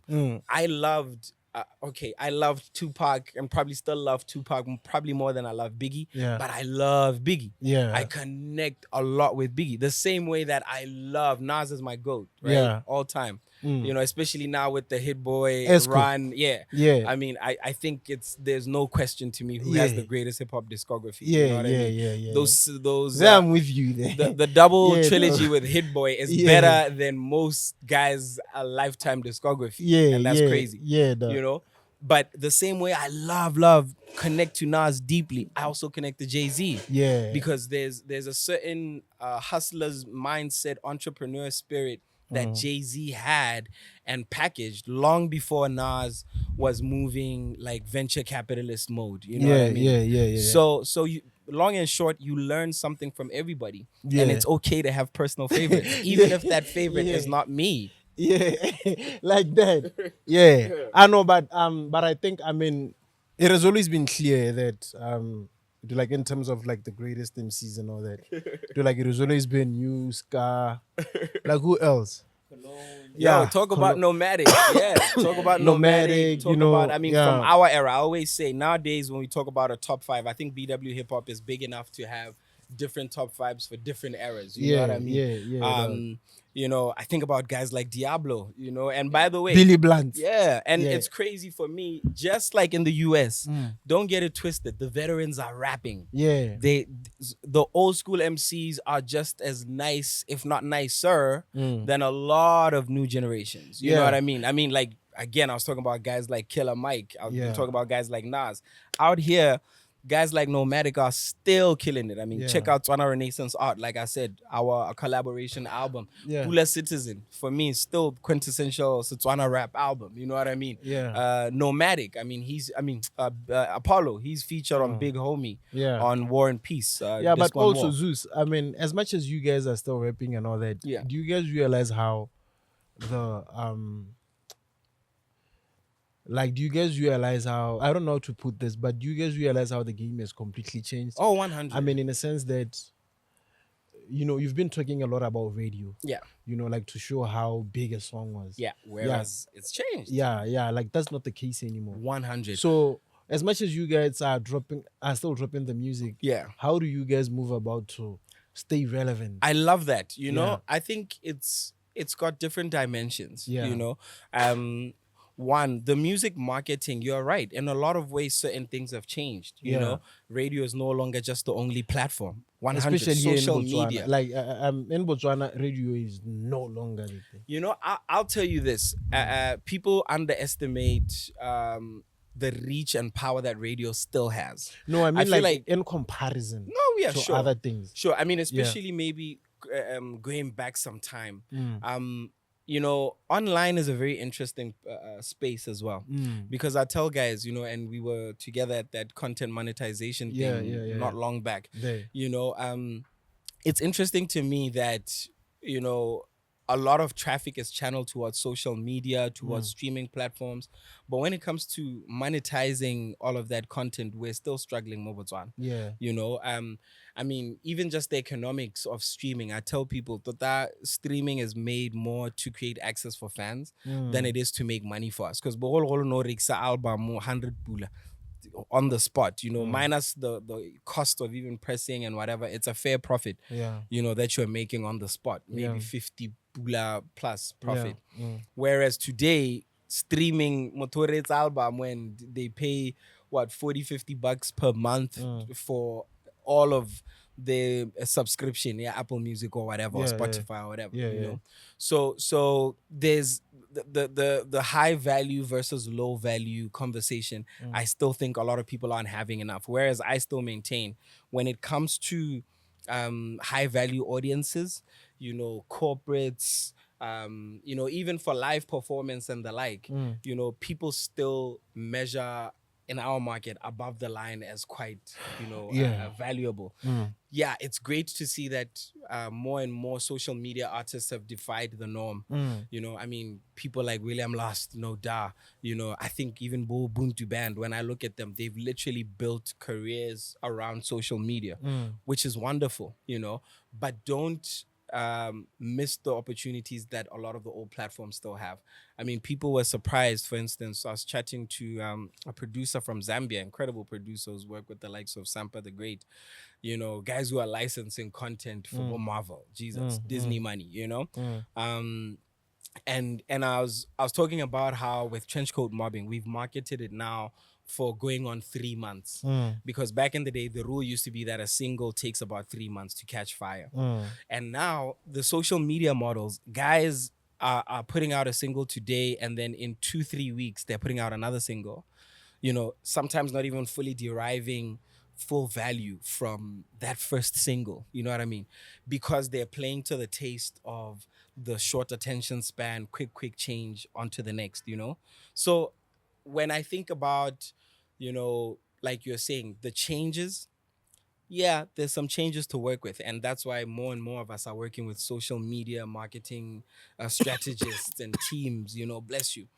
So, To be able to unlock. You do that. Yes. Okay. And to be able to unlock new value, like we've literally been going through a period now where I was detoxing social media, because at one point my platform, I could talk about anything from basketball to social justice to whatever, you know what I mean? But I get that we're now in an era where people sometimes want to compartmentalize things, even for the algorithms when it comes to people picking out certain things and wanting to follow certain things, it becomes easier to try sanitize all of this, you know what I mean? So yeah, the old dogs are learning new tricks, but don't get it twisted. I still think there's a lot that the new dogs can learn from in terms of the old ways. No, that one, it goes without saying, bro. Yeah. Like that one, it goes without saying. Yeah. For me, for me, I'm just disappointed on how you guys still drop projects. Sure. Yeah, but they don't get out there anymore. You get it. I feel yes, that. like radio. It's like back in the days, Yeah. like back in the days, during your generation, Yeah.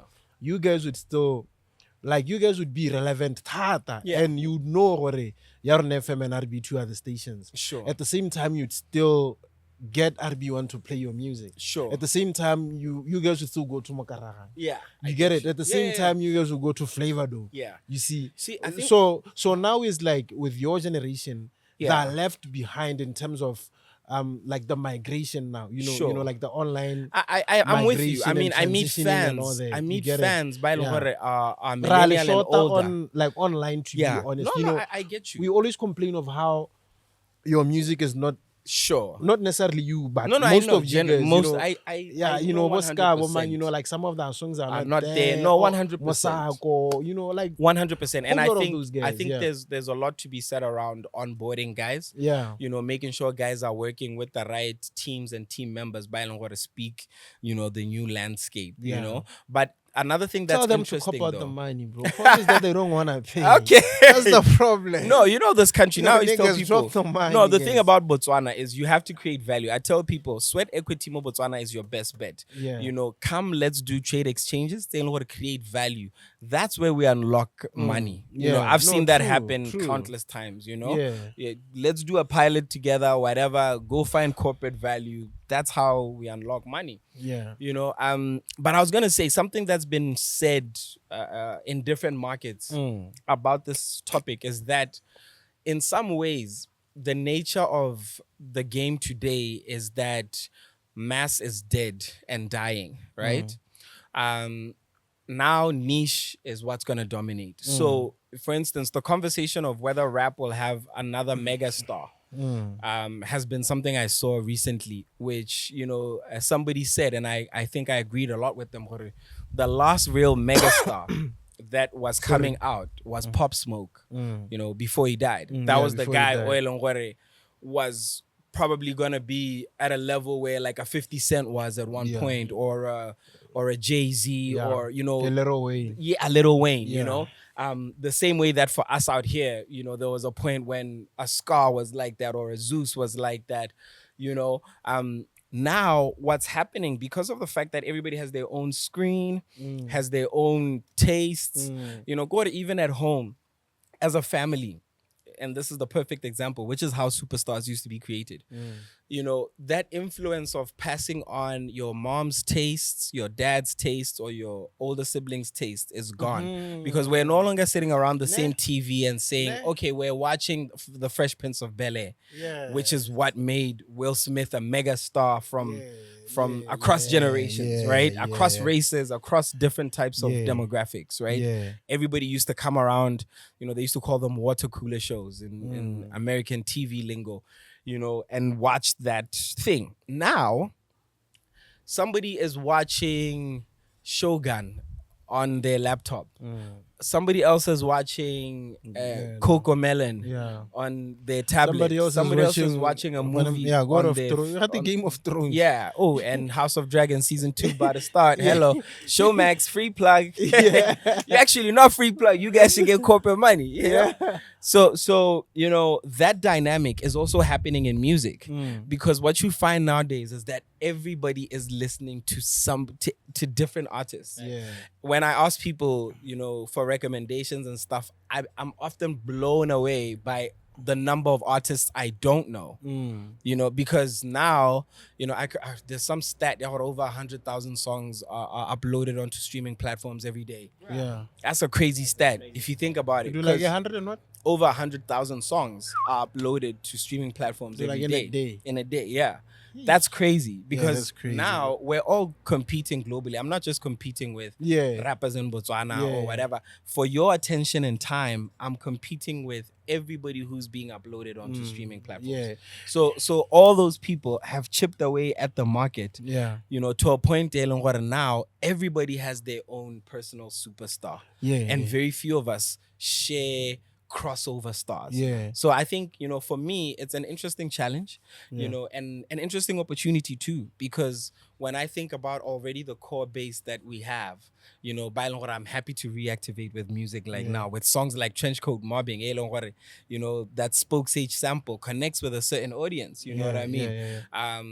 And even just the style of the song, it's motswako through and through, you know. But yeah, hona le lock dramonyana in there, hona le a little bit of your piano vibes, will pull in a different audience, you know. Yeah. So I think us trying to collect all these different niche audiences is where that power that you're talking about in terms of more relevance, more visibility is going to come from. But I tell you one thing, don't be necessarily obsessed with those things. Because niche markets, I tell you, a lot of people are making great money below your radar. You know, I mean, I was mentioning Sampa the Great earlier. Sampa the Great. Yeah, from Zambia. Exactly. Yeah. Who's lived in Botswana. You know what I mean? Yeah. She's who's worked with artists from Botswana as well. You know, when you think about a career trajectory like that, you know, Sampa is not somebody who's necessarily in your face all the time or, you know, trending everywhere, or I don't see her all the time on social media or whatever. Yeah. But guess what? Jimmy Fallon, boom, she's showing up. Yeah. Coachella, boom, she's showing up. Yeah. License to Marvel, boom, she's showing up. So think about high value, high niche markets. Yeah, I understand that we left about 5 minutes. Yeah. Like, let's quickly talk about this. Let me take you back to Freshly Baked. Yes, sir. Yeah, that's the album that you dropped when you were in SA. Yeah. When I was in varsity. Were you signed in SA? I understand that. Yeah, you went to varsity first. Yeah, and that then came out. Yeah, that came quickly. out basically when I was in my first year of university. When I was getting ready to go from ADP, you know, Monash had this thing, the academic development program. It's like a bridging course, so that between your IGCSE, after that you do that, and then you start year one. So I was finishing that year, that program, and yeah, I was literally like my own label. I started. How old were you then? Oh, actually, no, I'm lying. With Freshly Baked, it was in second year. Yeah, I was in second year. Yeah. I did ADP at 17 years old, going on 18, and then by the time I was, so most of Freshly Baked was recorded year one after I hooked up with Bodon and them, and then it was released towards the end of the year. So going on to second year and stuff. So I was probably 18, 19, essentially exec producing my own album. Being my own label head, being my own business, you know. So when I think back to it right now, it's actually quite trippy. And you want to tell me that the girls were not there? That's what you want to tell. Oh, wow. I mean, how do I put it? I think I had pretty much a normal college or varsity experience, you know, where you're coming to your own in terms of, you know, learning about relationships and you know, trying to grow in that space. And so wasn't always, I think, you know, the best in terms of you know, figuring out myself. Very selfish in a lot of ways at times. Dog. You're such a nerd, dog. I am. I really am. Yeah. In a lot of ways I am. Yeah. So are you saying that you were not signed in SA? No, not at that time. I was independent at that time. I was fully when independent. Freshly Baked dropped? Yeah. I released that. So you went to live on your own?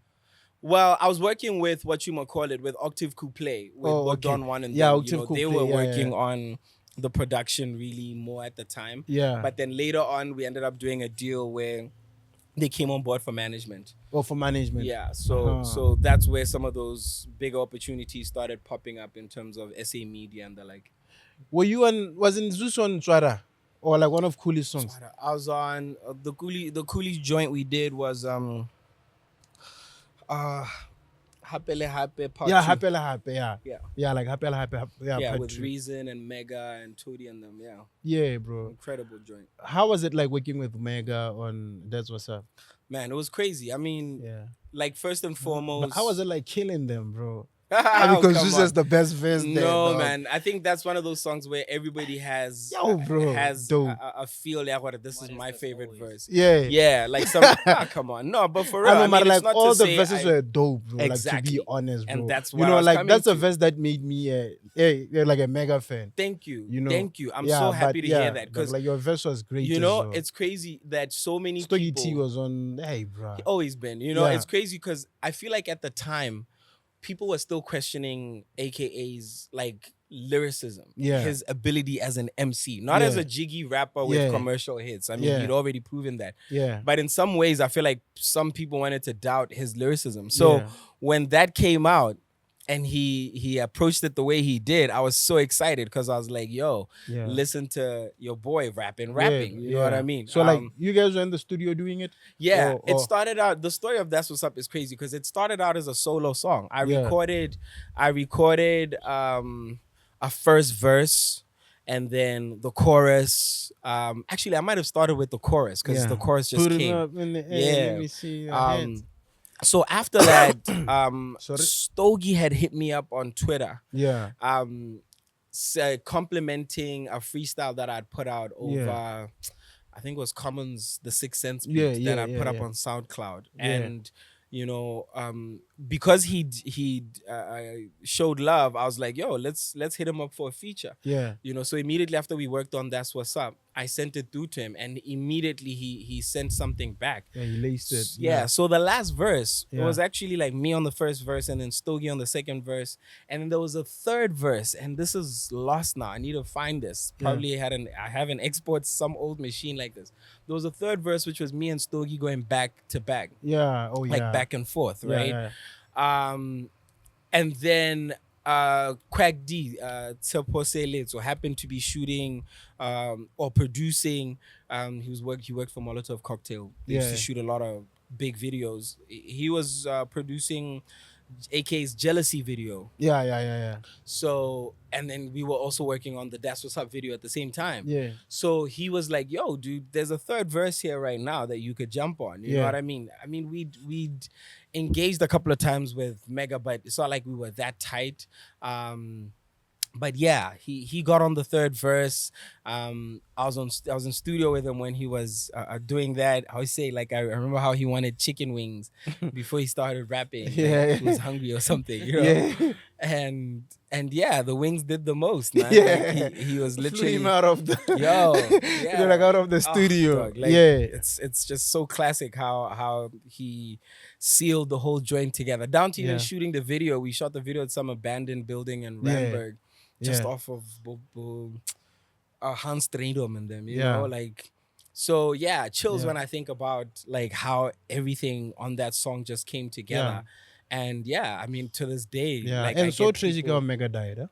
Yeah, I mean, geez, it's I will always want to think more about his life Yeah, than his then- death, which is how I Yeah. think we should remember people, Yeah. you know, because yeah, our lives are more defining in a lot of ways than our deaths, you know, despite how tragic certain deaths can be, you know. Yeah. So yeah, I mean, it's horrible to me how yet again hip hop culture and gun violence, you know, robs a society of such a Yeah. gem, you know, a family of such a gem, Yeah, you know what I bro. mean? So sad. So yeah, I hope that going forward, you know, the culture will you know, culture fix, you know. Yeah, dog. There was a time when you were in the studio, like when O'Neill's show, like was Yeah. it tour? Yeah, like the O'Neill Africa Experience. Yes, yeah. Yeah, there down there at Cliff Central. Yeah. Casper was there, and then like you guys were freestyling. Yeah. Hey, bruh. You know, Bruh, it kills me. I always like talk you about mad how at Casper, bro. You know, everybody always wants you to know, conclude like, like that, no. like including What I like Kata about Musa. that time is that Yeah. even Casper retreated. He was like, "Yo, was Zusiba blind? Like, yo, I can never know, rap with Zeus." Love to your vest. Like Yeah. I always say, to me, I think it was a classic thing of bad day at the office. You know what I Yeah. mean? In some ways, I feel This like is so he modest. took it- he was nonchalant about things, you know. Yeah. But yeah, like I mean, I came in Yeah. very hungry that day. Like already, that was stuff. I remember that was a lot of content that was on Pieces of the Now. Yeah. You know, that, yeah, in a lot of ways, you know, was hungry to come out. You know? Yeah.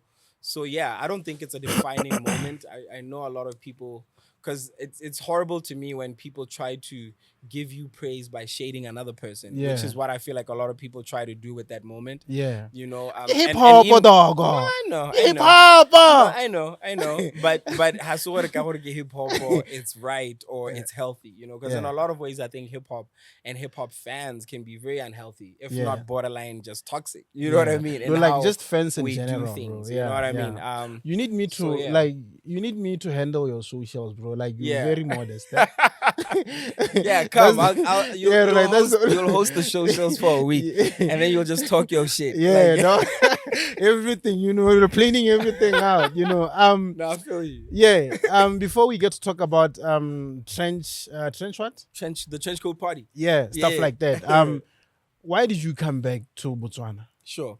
I was tired. Quickly, Botswana yeah. is my home. You know, Like I you were think tired of what? of living on the edge in Joburg. You know, Joburg is tiring in terms of just the constant anxiety in terms of security, safety. You know, like I remember how being at the lights every single time I'd be constantly breaking my neck. You know what I mean? Mm-hmm. It gets tiring. It really does. And I think even just people underestimate what it means to be, you know, an immigrant in a different country. As much as yes, it's my second home. I always say home away from home. Lebone Botswana will make you feel at home.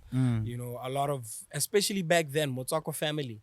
You know, Motswako fam really made you feel like you're at home. You know, when I'm- life Josie. in a lot of ways. Oh, kana ya South In a Africa. lot of ways. Ya Yeah, Josie. Josie. Ya Josie. Lea industry. You know what La I mean? industry. Yeah, Oh. because the industry is not, I don't think it's a healthy place for anybody for too long, let alone for young people for too long. Because I literally got into this thing, imagine, 16, 17, imagination is blowing up. And then I pull that run all the way up to African time, up to after, but that's what's up, and on all of that on that album, which was like what 2014. Yeah, the best. I mean, yeah, that run finished 2013-14. But I get it, you. You know, so Yeah, I you- mean that's like from a run. That's a run of like from 04 all the way up to like 2014 or something. Yeah. 04, 05. So it was a decade of a lot. You You know, knew that moving away from Josie was going to impact your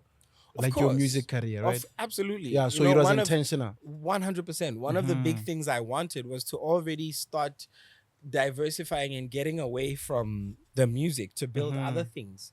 You know, even if it is within the entertainment industry or other spaces or other sectors. So like you never wanted to be a king in the hip hop space. I think I am a king in the hip hop space in my own right in many No, ways. I mean in like like you know what I mean. I wasn't obsessed with being how do I put it? I don't know if you want to say top shatter or Yeah. end all, be all, or yeah. that ruthless, you know, by any means necessary. I'm gonna, Yeah. you know, beg, borrow, steal. I'm gonna like, oh my God, like, Jesus, go to a Diddy party if I have to. No, you know, no Diddy. You know, No Diddy. You know, I really, No Diddy. I really was, you know, already at a point where I was satisfied with a lot of what hip hop has given me, the best of it. Not to say I wasn't, hungry for more or still aren't hungry for more, but there's a difference, I think, between being content, in what you have, what you've achieved, and Are you being real, bro? 100%. Like, are you being honest? 100%. I think Like, people, it's not a PR answer. 100%. I real. think, like I say, people. The thing is, I used to say this a lot, right? If you're broke and you don't have $100, when you get $100, you might think, oh man, this is gonna be a lot of money, or but the reality is it's just $100. It's gonna be over quicker than you think. You know what I mean? So my $100 is the things I've experienced and been exposed to, and the things that some people might think end all be all, Yeah. But for me, I've experienced it and I know the value of it, but there's other things to move on to. You know what I mean? There's other things that are more precious. There's, like for instance, when we finished African Time, one of the things I knew for sure was, look, I want to go back home and build things that will be bigger than me back home. So things like Jam for Brunch, by the time like that that's what I wanted opportunity to- came, I was already actively looking for other businesses and things that I knew I could pour equity into, that social capital, that goodwill into. They will have their own future. And by the way, you'll hear some interesting news about Jam for bro, Brunch that's a whole soon. level of contentment right there, man. Thank you. Plus they always know, they bruh. always say, you should know when to leave the stage, man. 100. 100. Dude, like that's a big I level of love that when you talk contentment, about man. knowing when to leave the stage. I think that's Yeah. something a lot of performers get lost in. Exactly. And some of it is just the addiction to fame, Yeah. the addiction to that moment. Yeah. That's why guys want to constantly repeat the moment forevermore. And by the way, that doesn't mean some of us stop creating. Some of us, like, our satisfaction comes from the art. Such that, I remember hearing Dre one time say, even if he was a plumber, when he gets home, he'll make beats. So even in the time I was away, coming out of the label situation, rebuilding my value chain, because it's been a big thing to redo in terms of management. Why did you let Jam just for that. Brunch? Quickly on that, why did you let There Jam came for a Brunch point blow when away? the value was gone in the space. the value in terms of monetary value or economical value. beyond monetary, But- but just like, obviously that's an important factor. But Yeah. why it's so rirang mo Botswana? You pioneer a space. When Jam for Brunch started, I can safely tell you, Jam for Brunch started that Sunday Yeah, bro. picnic Yeah. vibe. No doubt. On an urban level. No doubt The about only that, thing that I would give major credit to before that was Bootcamp Chair Fair. Yeah. I'm not even sure whether they used to do Sunday, but the aesthetic was kind of chilled, but slightly different still. Yeah. But, we revolutionized the space. Then next thing, everybody is copycatting the space, Yeah. flooding the market. Yeah. Habroni. Take the value away from the product. Yeah, airtime ele ma fresh really 10 and re lwa ka price wa bona. Eventually we're gonna kill the market for the lady or gentleman or whoever was there initially. You know what I mean? Which is on, by the way, mo Botswana, it won't just be another citizen like you coming go bapa. Yeah. Khantelele di corporate o lwa le corporate khantelo e leng gore is setting up. Thank you for saying And that, ga batlela ele, they don't even Thank you care for about the saying this. profit. You know what I mean? They don't even care about the profit. They're looking at other KPIs and stuff. bro. So we end up killing it to a point, it makes most sense, or it made most sense for us to say, you know what? Let's take a step back, let the market dynamics play out, and things will sort themselves out. And in a lot of ways they do. Because I always say supply and demand. Yeah. Me and you, our egos can fight. Yeah. Marobana equilibrium. Yeah. Market equilibrium. Yeah. It's beyond us. Yeah. Wa So bona. is Jam for Brunch ever coming back? Watch the space very, very shortly. Like So they literally. posted something like You saw they recently. posted something. Hey, okay. Oh, yeah. Watch, Zeus watch is feeling the good space. about himself. Huh? No, listen. Yeah, because we've been working hard behind Yeah, the scenes. yeah, People yeah. don't understand what it takes. I mean, you guys, congratulations, 139 episodes. Jeez, that's a lot. I tell people what you see at the end of the journey, the process, the nice event or the nice podcast episode or the nice song, man, the number of people who are pushing behind it all. Yeah. You know, it's the whole duck analogy where like a duck is swimming gracefully when you look at it on the surface, but underneath it's paddling. You know what I mean? Yeah. So shout out all the partners by we're onboarding. Like I say, I don't want to steal Jam for Brunch's thunder. They'll make the announcement. Yeah. Just keep watching and following on social media at Jam for Brunch. But yeah, within the next 2 weeks, you're gonna hear some exciting Still things. on Jam for Brunch, trench coat party. Yes, Trench Coat Party is on the 28th of June. That's the old squash club, Court 5. Been renovated nicely. So with the Trench Coat Party, Squash club, yeah, not one. okay, Yes. Yeah. So one of the things that I wanted to do with that concept was promote the single, you know, with an event.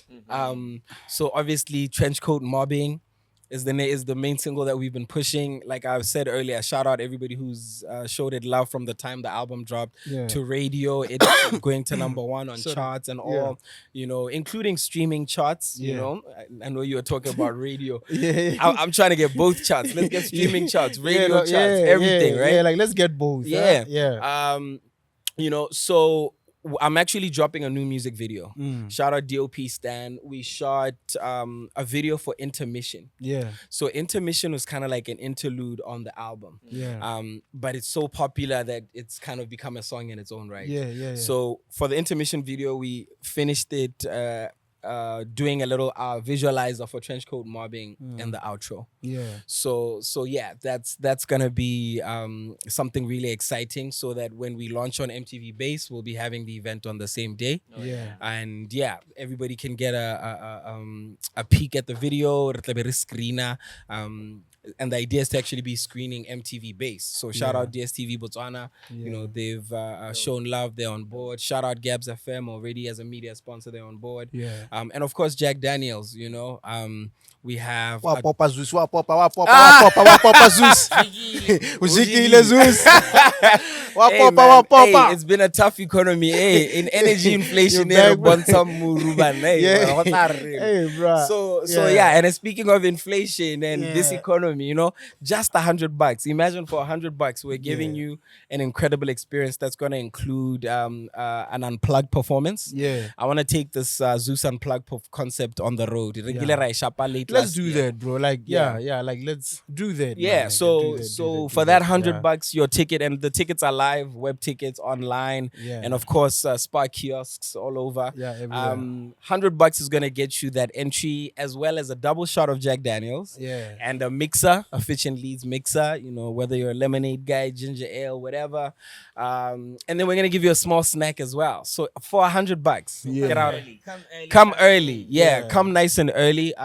We want to cater to everybody very, very well. I want to give people an incredible experience here. Go to the stylist, some of the experiences we've had. Hey,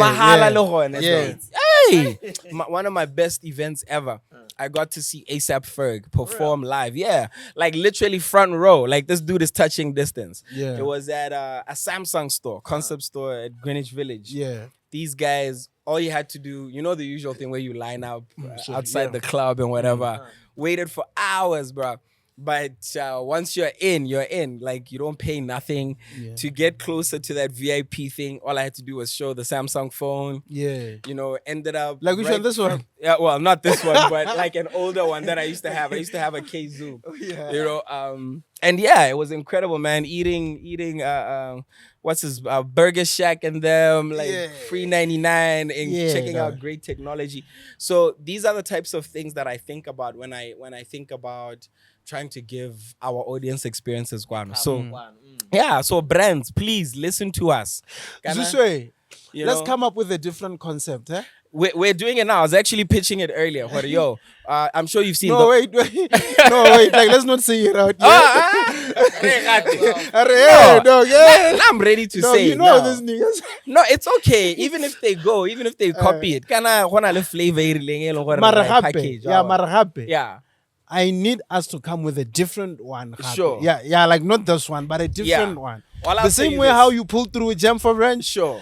Yeah, Let's rock. Listen, with I've something else I've different. seen other international podcasters having events, and I've used they have billboards. Hey, you know them, you know them. Yeah. No, but shout out to them. It's all love. Yeah, shout out to them, man. Yeah, like, shout out to them. One thing I'll tell Yeah, you man. that I'd love for us to do, Yeah. a year-end event. Yeah. We won't say where for now, but Yeah. we're gonna travel with the podcast. Yeah. We're gonna build up to this event. Market this event. Yeah, like we're already having an Festive. event in Palap. Perfect. Yeah, like in July. Perfect. Yeah, like that's where we're perfect. kickstarting everything. Perfect. Yeah. We talking. You're talking central. Big things are going go central. Yeah. Yes, sir. Man, I wanted We to saw say you are again. Yeah, dog. Hey. I grew up in Yo, dog, I'm from Palap. Yeah. Oh, yeah. Of course. I got you. Yeah, dog, I'm from Palap.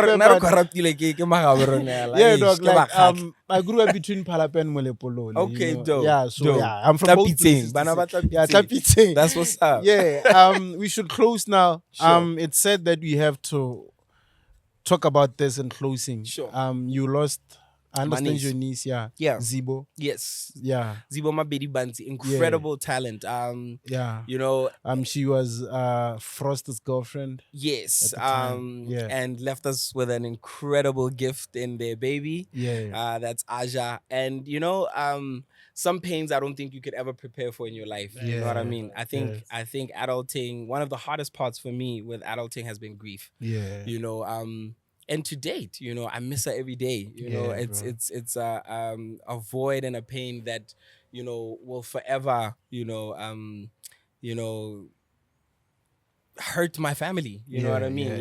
For all of us, you know what I mean? It's such a robbery. But, you know, I think there comes a point when you can start to look back and just be thankful for the life that you had amongst you that, you know, gave you so much. You know, I always say, like, I'm constantly amazed when I think about how multi-talented she was, you know, because Zibo was, you know, an incredible daughter, you know, an incredible niece, you know, so calm, so gentle.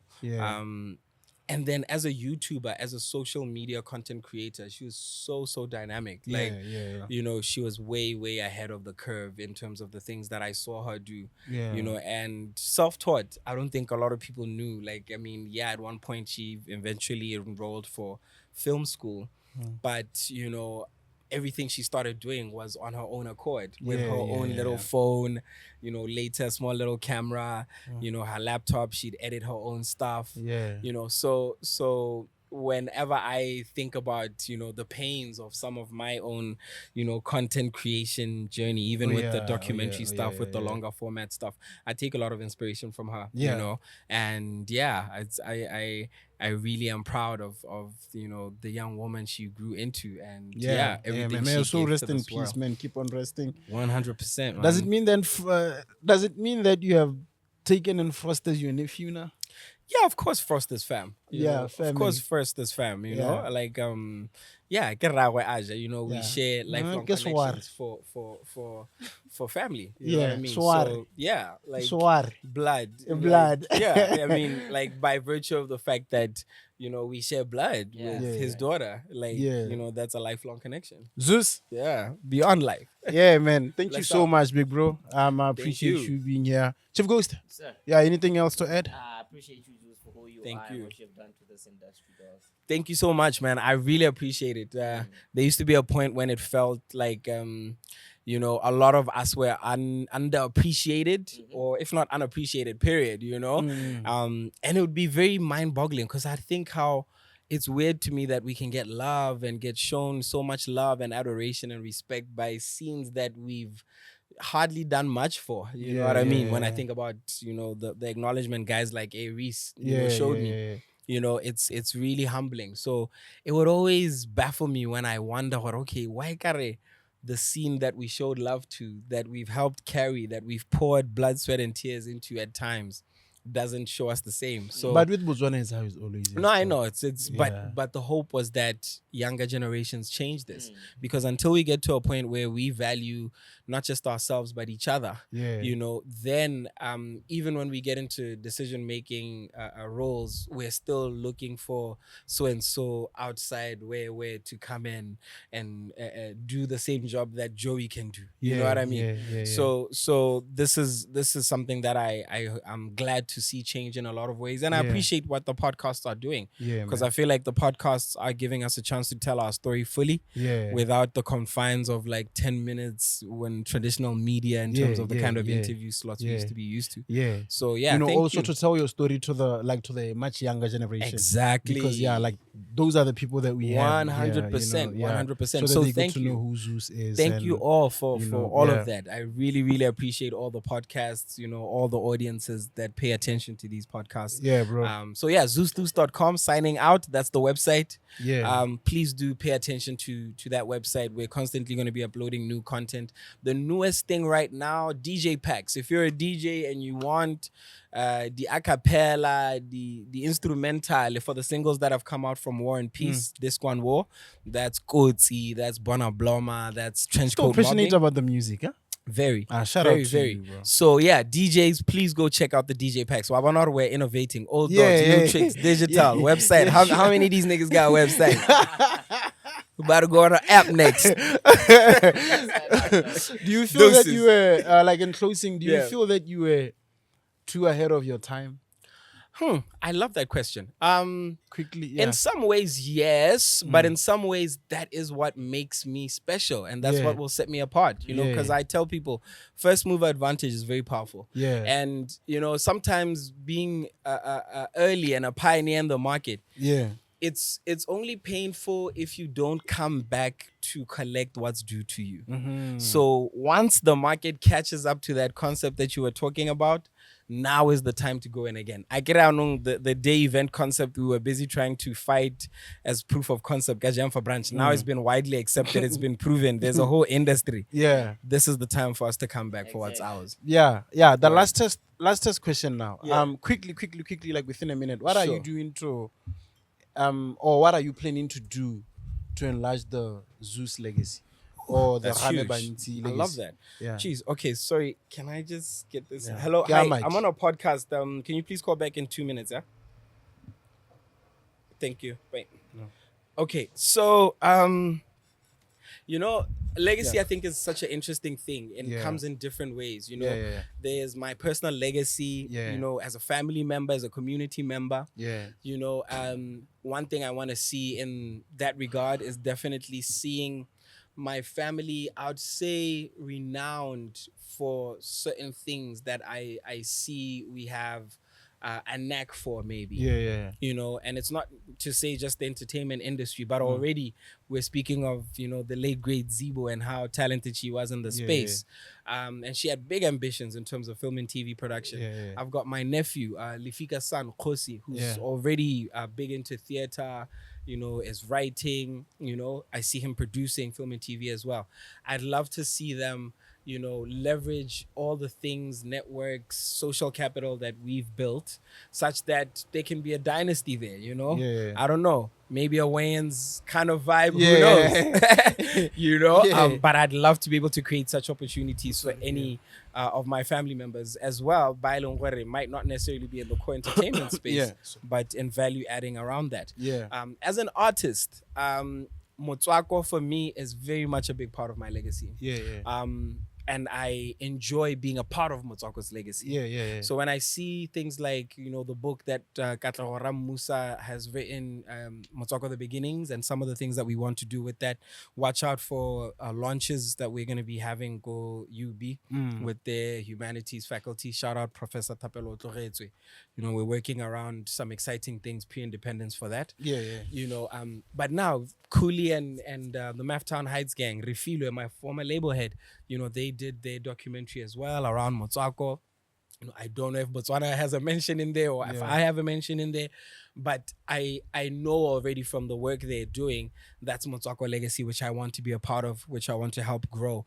You know, I've been told there's a footnote somewhere around African time at the SA Hip Hop Museum. You know, I'm proud of such legacy. I want to see us start to curate hip hop in that way, in terms of ensuring we protect and grow its academic and cultural value. The same way that, you know, guys go states, you know, with both the Smithsonian have done at museums like the African American, African and American Museum of Heritage and Culture, something. It's a long name, but a wonderful place, you know.